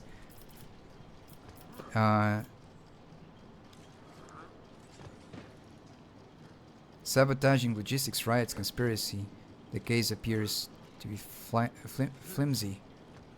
I wish to learn more about it before I make my final decision. As you wish, your lordship. Speak to me when you are ready to announce your verdict. Thank you for your willingness to help, Lord Captain. I am certain that all the charges are false, and I would be grateful for your help in exposing them as such. I think you should speak to everyone present, the noble lords and ladies. Okay.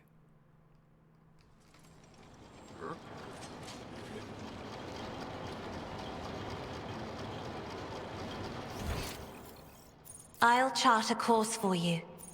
I'm gonna talk with Clementia. Where is she?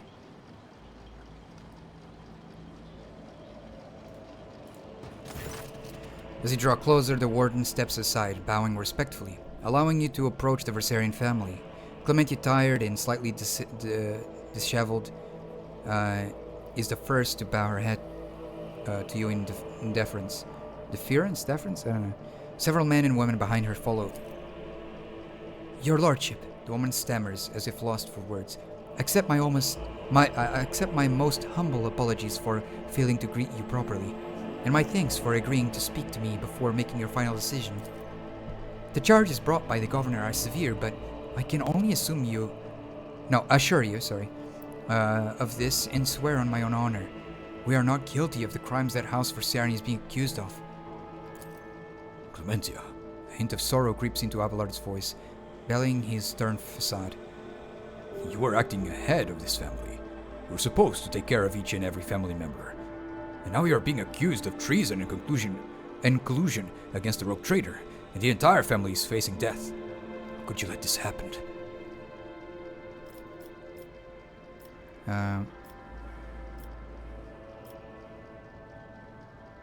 I found this letter on one of the bodies of the heretics who planned the attack. What can you tell me about it? She reads the letter. The Versarion behind her reads it over her shoulder. Your lordship, let us be frank. It'd be foolish of me to try and orchestrate something like this. Knowing how many wardens are patrolling your palace, I would not have let myself or anyone in my family get involved in such a scheme.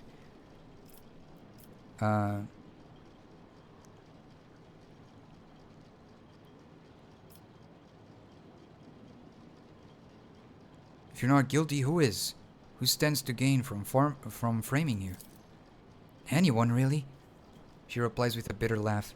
The other houses consider us unworthy of our position, and many would jump at the chance to get rid of us and gain control over what was once our domain. The planet's fleet and logistics, at the very least. Lady Theodora chose to grant noble status to the House Versarion, but the other houses which have served in the Expanse for millennia, did not welcome the decision, and has led to some difficulties. Well, the governor claims you forged documents in the Administratum. The fleet is the primary remit of the House Versarion. It is our responsibility. Logistics and supply routes are another area of our responsibility. We have no direct influence on the inner workings of the Adeptus Administratum. The first large-scale deliveries were cancelled after quantities of food were miscalculated by clerks in the Administratum. Then we were faced with incorrect weather data and a meager fuel budget. It was clear that the cause of all these problems was the calculation performed in the Administratum in one way or another. But no matter how many times we asked, we could not ever obtain any clarification on the matter. Okay, I must take my leave. Next.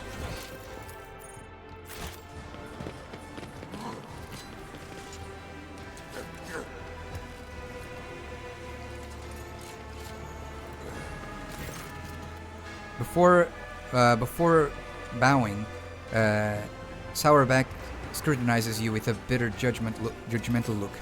Your lordship. He looks like a young copy of his father, standing at a slight distance, close to his mother.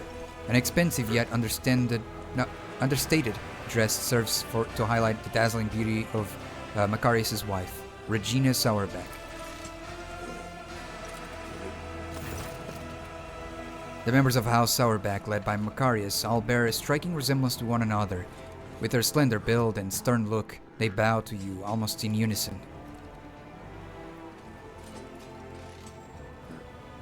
Who apart from the Versarians could have a motive to conspire against me?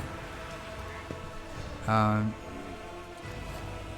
Drivestem wishing to expand their clout. House Gaprak, who lost their influence after the Kiavagama incident. House Sourback, whose patriarch is too direct in his communication with the rogue trader. Anyone could have a reason to conspire against you, and equally, they could have none. It is not a question of motive, but of loyalty. Each of your subjects have sworn an oath of loyalty to you, so whose sincerity do you doubt? You really believe it was the Versarians? Certainly.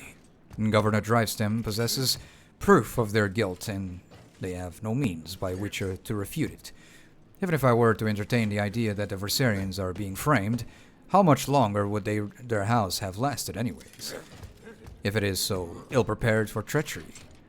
My advice to House Versarion would not be to appeal to the rogue trader for help, but instead to simply stop accepting their fate and not make matters worse for themselves. I cannot remember, Nagi von Valencius, seeking your advice on what House Versarion should do in this situation. Pay attention, Macarius. Focus on the rogue trader's questions. Okay. Nice. Lords and ladies, the lords and ladies, sumptuously dressed in the colors of House Gaprak. I always think about saying Grapak instead for some weird reason. It's Gaprak. Are standing in a half circle around Toriana and her son Vincent. The bodies and faces of almost every member of this dynasty are covered in large ornate augmatics. Toriana Grapak courtesies to you. Her mechanical voice sounds distant and indifferent. Greetings, your lordship. May the Wamnesaya grant your understanding. With a click, her visor ocular swivels to the seneschal. Abelard, it must be difficult for you to be here under the circumstances, with your house standing accused of such a grave crime. My family, Lady Toriana, is yet to be found guilty of anything. The verdict is for the Rogue Trader to reach. Do you think the accusations are true? I would not take such a responsibility upon myself and rule on their guilt, your lordship. I do think Governor Drivestam's accusations are worthy of consideration, however. In your opinion, which nobles might have a reason to be party to such a conspiracy? She thinks for several moments before replying. That's a good point. That's good. The other ones don't think that much before, with such a question. Pardon my bluntness, your lordship, but I will answer truthfully. It could be anyone. Greed, fear, and ideals can drive even the most loyal subjects to the unthinkable. I found this note on the bodies of one of the attackers. What are your thoughts on it? She grips the paper. Officially, high-functioning servitors are employed by my house and my house alone. If such units were to attack the Rogue Trader, suspicion would instantly fall upon the Gapraks. I assume that this is what the Versarians intended to happen, but they did not expect that the servitors would have this letter on them. Interesting. Okay. Cornelius.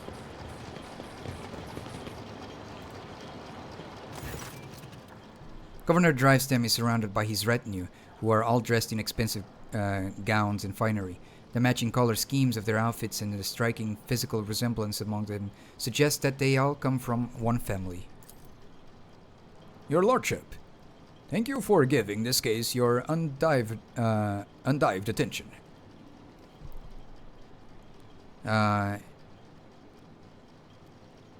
What do you make of this letter? I found it in one of the assailants. He peers closely at the blood-stained paper. It looks like another piece of evidence incriminating House Versarian. Perhaps they truly did intend to kill you, or at least cause the stir to help them escape custody during the confusion that followed. Tell me more about your son, Drivestem. Thank you for your interest, your lordship, but I am not worthy of it. The governor's son bows and stands still as he nervously stares down at the floor. Son showed due respect. Forgive him. Your lordship, this is the first time he had the honor of attracting the attention of the Rogue Trader. Tell me more about your job, Cornelius. What do you do? I manage the documentation. No, wait. Oh, this is the boy. Cornelius.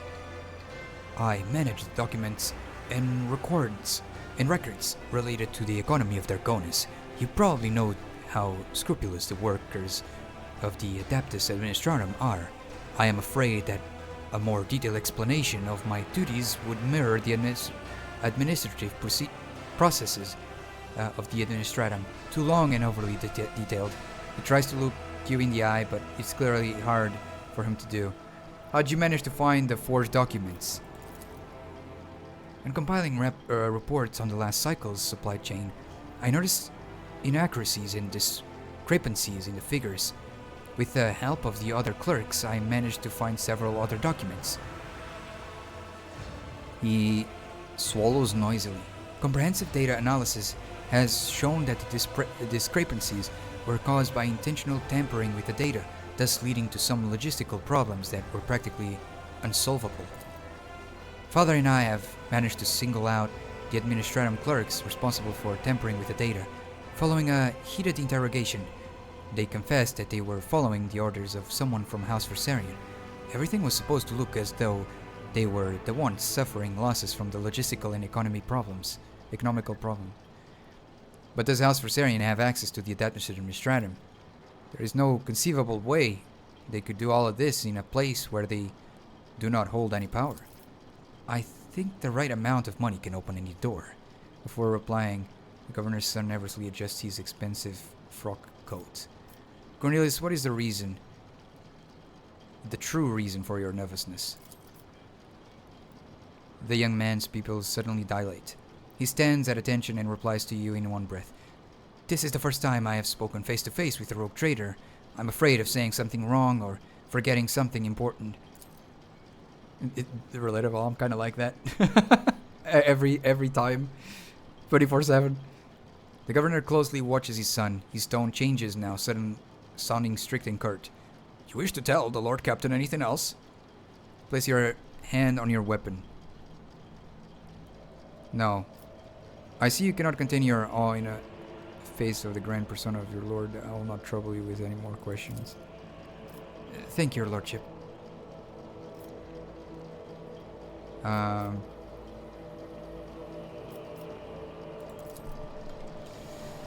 This is Where's very the profit difficult. in this?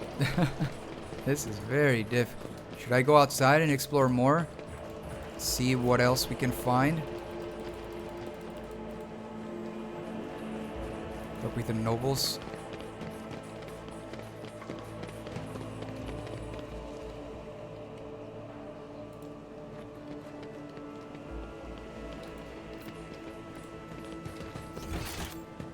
Oi! Your lordship, are you? Leaving already? But everyone is waiting so eagerly for your verdict. I humbly ask you to speak to the governor Driveston before leaving. No.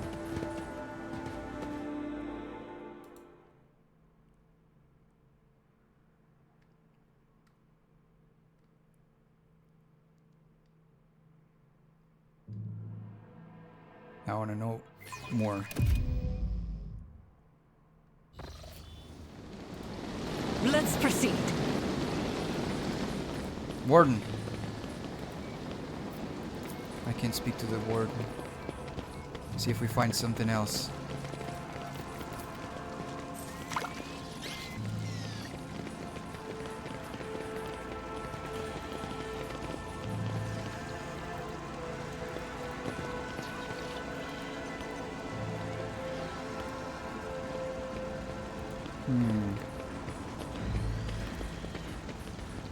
So, this master-crafted patella augment is not fit for a servitor.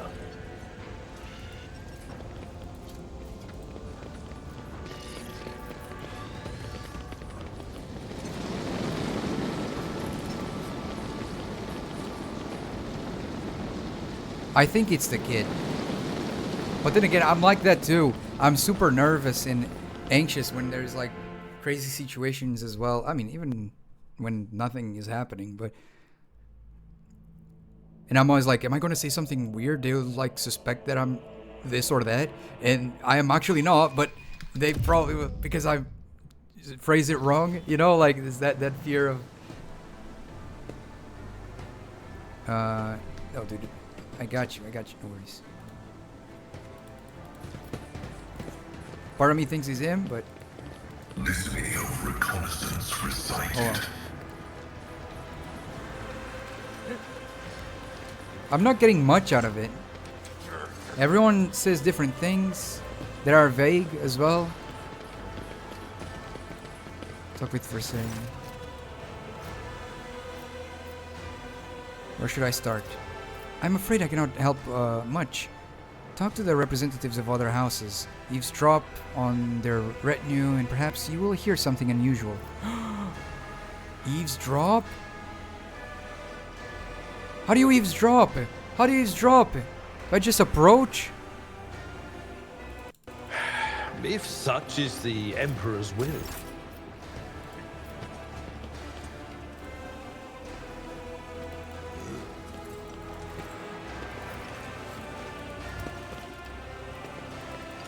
How do I eavesdrop?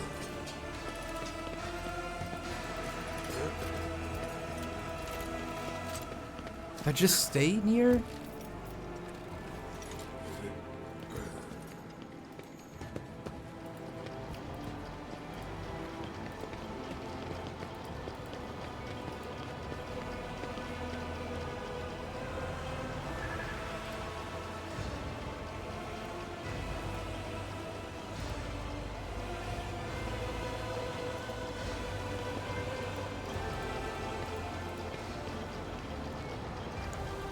Versarians have taken things too far. It is lucky that Lord Herband. We are loyal servants of our... What have they ever done to deserve their standing?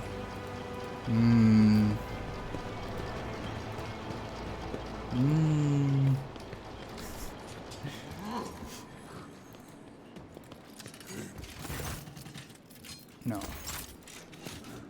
The Versarians thought too highly of themselves. Luckily, their brush with power has been brief. Has faithfully served the House von Valencius, dynasty of rogue traders. We have never given anyone cause to doubt our loyalty.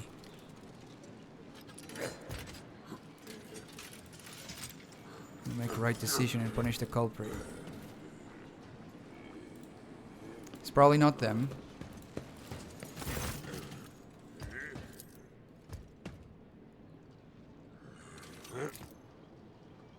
That's not what I meant.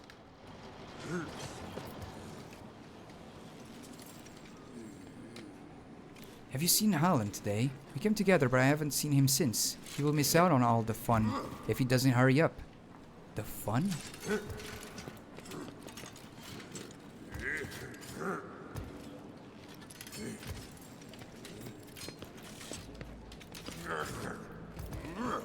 People are saying that Theodora wanted the name someone else had her heir. Nonsense, my lord, I can speak. Hallan? Yes, I did see him briefly. He looked awfully tense, like he was fit to explode. I think he was headed towards the entrance hall, where the altars are. Do you think he knows something about the Versarian crimes? Oh, Hallan. The entrance hall, where the altars are.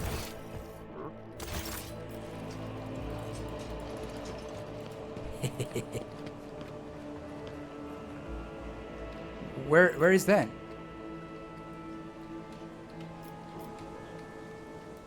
Where the altars are.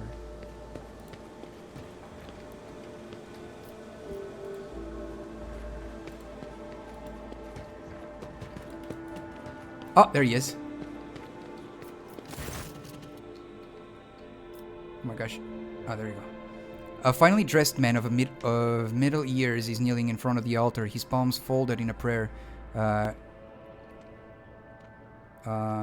close to his face. The implant-free parts of his skin are sickly blue color.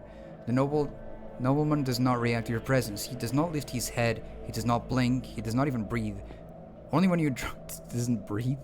Only draws near. Draws closer to you, realize that. Huh? Only when you draw closer do you realize that he's dead. Oh! Abelard looks at the man, his eyes grim. The color of House Gaprak. I do not believe he decided to take his own life in such a extravagant way. As far as I know, there is a warden post here, but I do not see any wardens. Seneschal looks around. There is no one to ask about what happened here, or with whom this man spoke before he died. I would like to ask Urband where the palace guard suddenly disappeared to. Examine the body. Nice, succeeded. There are no visible wounds on the body, but near the edge of the gold-trimmed collar, you notice a tiny puncture in his blue skin. Likely a wound caused by a thin needle. Examine the cause of death. Nice, we succeeded. Death came from him suddenly and ravaged his body with cramping spasms that prevented him from falling on the ground. Some rare poisons have such side effects. The affected victims suffocate slowly without being able to move or call for help. Oh wow. Search the pockets. I got a short note. Make sure that the rogue trader is attacked by someone loyal. It should appear as if it was all staged to let the Versarian's family escape. This is the last assignment. Soon your debt will be paid off in full. Oh, wow. You discovered a secret pocket in the lining of the dead man's luxurious jacket. You find a folded piece of paper inside, hiding behind a hand kerchief embroidered with the initials H.J. No, G, sorry. H.G., not J. Look around. You're almost certain that the wardens are almost stationed nearby, but their post is empty. Where have they gone? This would be an excellent question to put to the Governor Dryston. Yo! Oh, let's go. That eavesdrop thing was nice. Alright. So you just click on them, on the NPCs.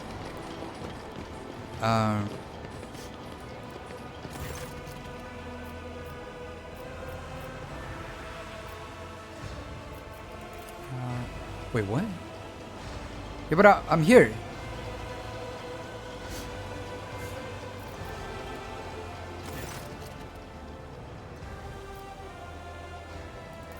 Wait.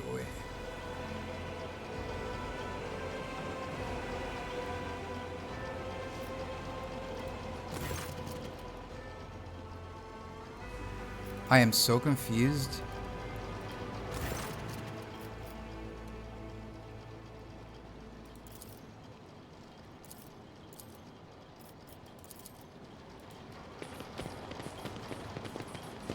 The sooner we start. I am going here to talk with them then. Clementia. Whoa, my character is going blah, blah, blah. What do I do?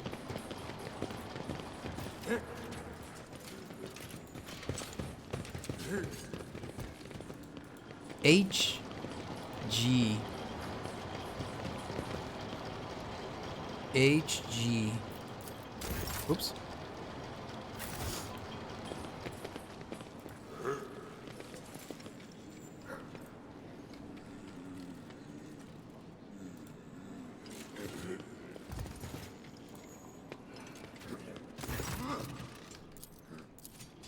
I discovered a dead body, a member of your house, right here in my palace. He died kneeling in a prayer. She covers her mouth with her hand in surprise, and turning to her family, looks for someone among them. Helen, it can't be. Helen, was it? Tell me about him, Toriana. He's one of the lower-ranking members of House Kaprak. Despite his advanced age, he never held high office, but he was forever striving to better his position. Even beyond his abilities, many members of my house struggled to cope with the misfortune that befell Kiavagama and our family. Some members could not reconcile themselves to our new position. Hallen was one of them. That man had a note on him. It mentioned some sort of debt. Let me have a look. Oh, Hallen, you fool. Forgive me, your lordship, but I have nothing to say. This is the first I have seen of this letter, and I have no idea what kind of debt it might refer to. Well, I think your family is involved in this. Your lordship, a member of my family appears to have been involved in something sinister and paid the price for it. But he was an oddity among the nobles of House Kaprak. We serve the Omniscient, you. She bows her. I need to tell you something. Go ahead, Ishan. We lost Kiavagama, and truly devastating blow to every member of House Kaprak. I lost all hopes for the future, and my kin lost their sense of purpose. We needed time to recover and chart a new course for ourselves. We were, and still are, more than capable of doing that. But I will not deny it. The other houses have offered us their assistance for their own self-serving ends. Perhaps Hallen decided to take up on one of their offers behind my back. I was at the fair there. I was at the fair. There was a ride. Oh no, poor kid. I'm not gonna laugh at that. I hope he's well.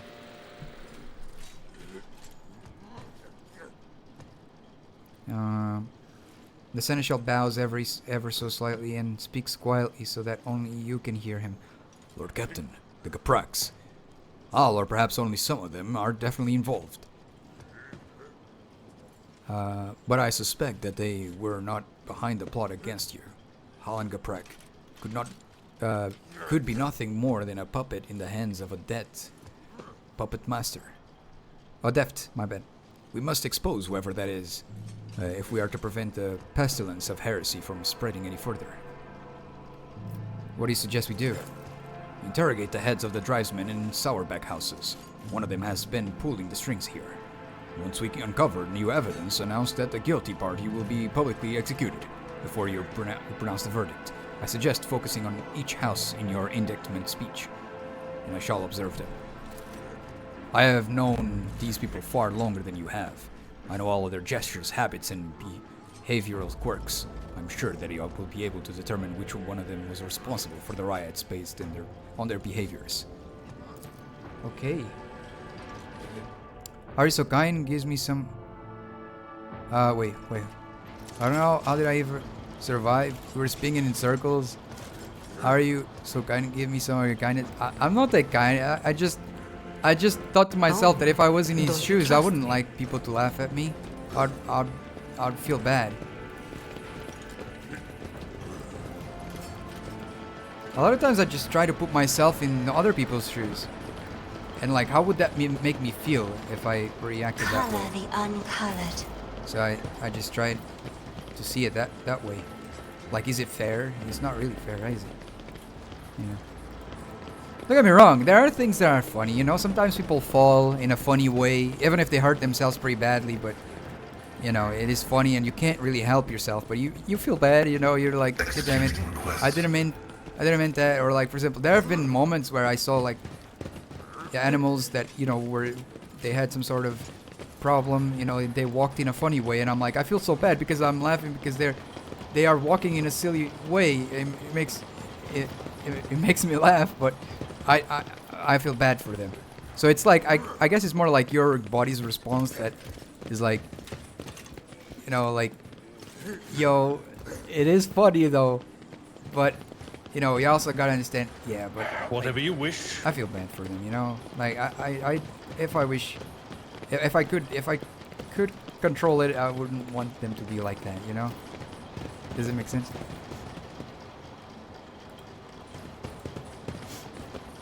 This is called kindness. I don't know, man. For me, it's just common sense. I don't know. Anyways, let's see. I need to talk with everyone.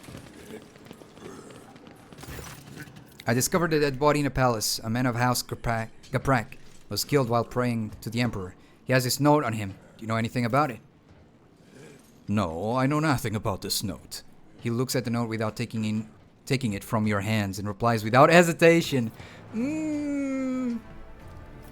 I'ma eat some ice cream. Holy yap.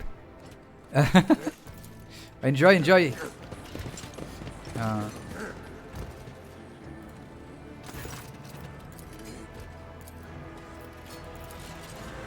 Yo, Marching he didn't on. even look at the...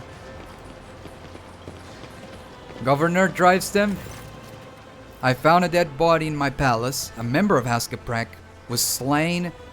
I noticed it's lamb. Was slain in front of an altar. Do you know anything about it? A member of House Gaprak. Gaprak was killed in the palace. His eyes bulge in surprise. And no one noticed. How are there wardens posted in every altar? There was no one near the deceased. The wardens had left their post. Did you order them to do so? Emperor forbid, your lordship. Governor helplessly throws his hands up in the air as if to signify his powerlessness. Your negligence is stunning, Hubert. An assassination attempt followed by a mysterious death, and yet here you are, oblivious to everything. The rogue trader can justly accuse you of allowing a noble to be killed in the palace, and of failing even to notice. It may be so, but it is for the rogue trader to accuse me of negligence, not you. Your lordship accept my deepest apologies for my imprudence. Nothing matters more to me than my honor. I shall send the servants to deal with this immediately. Did you see Hallen today before I arrived? Hallen? I did not see him myself. Perhaps. He turns around and asks his family. Have any of you seen him today? The nobles talk quietly among themselves, and then a middle-aged woman with a tall, extravagant hairstyle replies to you. I think my sister and I saw him sitting on the bench some distance away from the palace's entrance. We think he was accompanied by a gentleman, but forgive us, your lordship, we could not make out of his face. Lead me to that place. Of course, consider it done. Okay. Okay. Activating motive force reserves.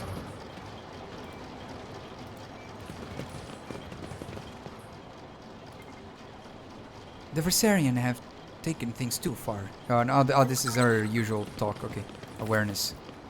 I've read about this. I recognize this. He says, I recognize this bouquet. A sourback usually serves. What does it say? Oh my gosh. Serves this wine. Ah, it's a wine. I have tip for you.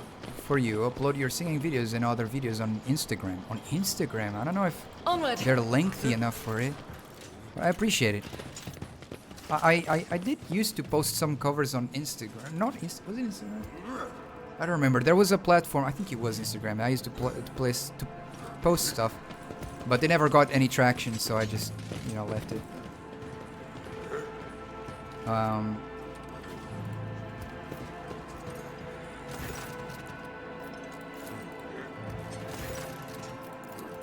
Okay, let me go back here. Looking for a hidden cache?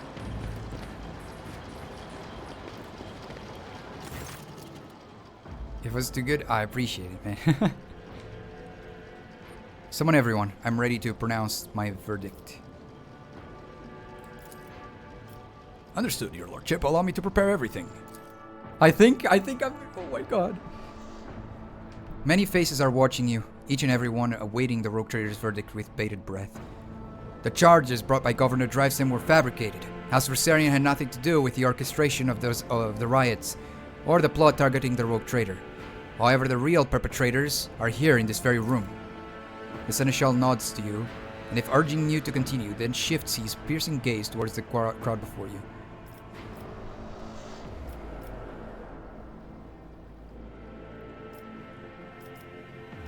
Urban Drivestem, you have exhibited inexcusable negligence by failing to question the possible involvement of any of my family besides the Versarians.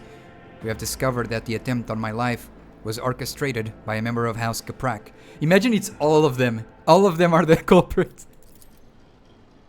The governor closes his eyes, fear and shame getting the better of him. Some faces in the crowd look confused and surprised, but you see more wary expressions of self-satisfied contempt. Abelard looks from the governor to you and suddenly shakes his head, as if to say, no, it's not Drivestem pulling the strings here. Yo, Abelard, let's go! It's definitely Sourback, I think. Toriana Gaprak, a member of your family, orchestrated an assassination attempt against me, here in my own palace. And though he has already been found dead, his act is reason enough to forever brand your house as traitors. Mocking whispers creep through the crowd. Toriana is trembling faintly. She still does not raise her head, perhaps out of fear or meeting her fate face to face. The Seneschal gaze softens. An elusive gesture visibly only to you conveys the message. Toriana Gaprak is guilty only of her own poor judgment. Yeah, I feel bad for her, though, in that regard. I know that House Sourback offered their help to the Gapraks, and then late Hallen Gaprak seemed to have accepted the offer. I suspect that you are responsible for his death as well. Sourback furrows his brows and slightly cocks his head. He averts his gaze for the first time, as if trying to remember or make sense of something. You notice some restless movements behind him. Abelard narrows his eyes and scrutinizes Macarius, and his retinue standing beside him. His sharp eyes light up when he catches sight of something important and hidden in the crowd. The seneschal looks at you and nods as if to say, the puppeteer has given themselves away. Pronounce the verdict. In the conspiracy against the rogue traitor I find House Sourback guilty. Seneschal, you may take it from here. No! Oh wait, there is... The head of your family has never tied to... Oh, okay, I thought I had to... Okay, so it's 2 Sourback and 1 Gaprak. I'm not gonna... Poor Gaprak house. The head of your family has never tried to hide his attitude towards me. That is more than enough to convict him.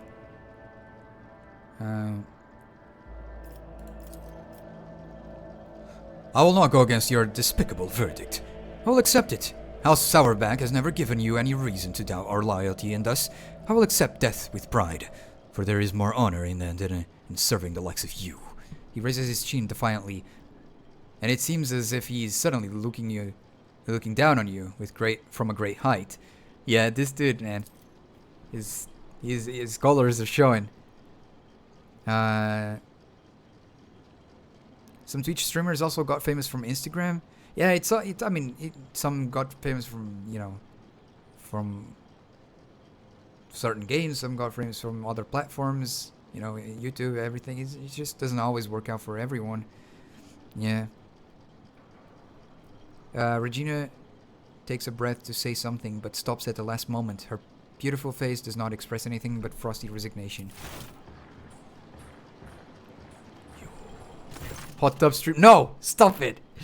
A shadow falls across Abelard's face. I'm saying it will work out for you. I appreciate it, Ishan. I appreciate it. I appreciate the kindness. The noble dynasty. Oh no, this is Oh, his tone is unwavering, but you hear the soft ring of regret in it. The noble dynasty and all its branches have been found guilty of heresy. It's exactly what I said. All of them are guilty. By the order of the rogue traitor, the entire house will be executed. The sentence is to be carried out immediately. No, not like everyone. Why everyone? Cat ears? Oh, I had the cat ears, but they only stay for like 30 minutes to not like overly, overly stay and stuff like that. Since it's a redeemable as well. By the order of the rogue traitor, the members of House Sourback are sentenced to death for heresy and crimes against the Von Valencia's trade dynasty. I don't want to kill them all.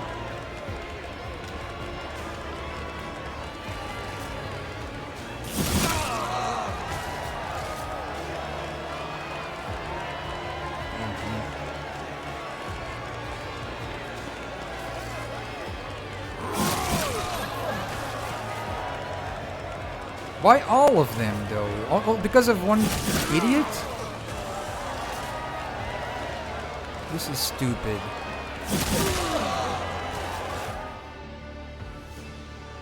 I don't know, man. This is not like me at all. Alright. I guess it's 40k. You can't really, like... Warhammer 40k, you kind of just... some things, I guess, just... go the way the game wants. I mean, the world wants. When the noble disperse, sated by the bloody performance, Abelard approaches you, his first steps firm. Lord Captain, you have my thanks. A rogue trader should not waste time on the matters that his servants and trustees can resolve. But in this case, your intervention was necessary. Not just for the sake of my family, but for your trade dynasty as well. The Sourbacks were one of the first families to come to the Expanse. They have served the Emperor for hundreds of years, and have never shown any signs of disloyalty. Then why kill everyone? Not just one. That was stupid. Oh, I'm so pissed. At least none recorded in any official sources. It is quite regrettable that their noble line has ended in such a manner. Thanks to you, Lord Captain, House Rosarian is saved, although it came close to being wiped out as a result of scheming without any imprudence within. Sometimes I think about how much I could teach them. I could ensure that they survive in the future without me. What are you going to do now? I need time to reflect upon what happened and the role I played in it. I think I'll be ready to resume this conversation later, when we are back on our board ship. Back board? Back on board the ship. My bad. He bows to you deferentially and turns away, lost in thoughts.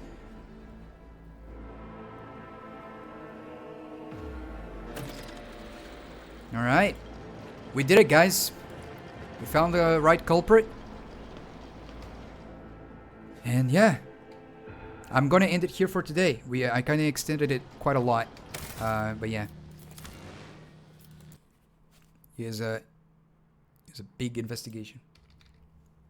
And since like you need to, you know, remember all the things and like, you know, link all the dots when it comes to investigations, I didn't want to leave it to the extreme because I would have forgotten everything. Thanks for the marvelous stream. I appreciate it. And thank you for being here, guys. I appreciate you guys spending your precious time here on the stream. Hope it was fun. Hope it was a good time. Take care of yourselves. Love yourselves. And I'll see you guys in the next stream tomorrow. And yeah, we'll be continuing our playthrough of... what is the name of that game again? Clair Obscure Expedition 33. Yes. So yeah. Thank you so much, everyone. This is the best stream. Oh, that's so sweet. Thank you so much, Ishan. I appreciate it. Thank you so much. And thank you, Mike. I appreciate you for everything and always being here on the streams, man. You're awesome, man. Thank you so much for all the support. You know, it's an example that, you know, you don't need to support just financially, just being here, just interacting with not just with me but with everyone that is here, just, you know. And yeah, I appreciate it, Mike. Thanks a lot. I wish I was rich so I could give you something. But you're the one who gave me something, or more than one thing. And yeah, I appreciate it, man. I appreciate it. A lot of people are probably like, why is he addressing Mike right now? But I was talking with Mike about something before the stream, so that's why. Anyways, take care of yourselves, guys. I'll see you guys tomorrow. Bye-bye, everyone. Bye-bye.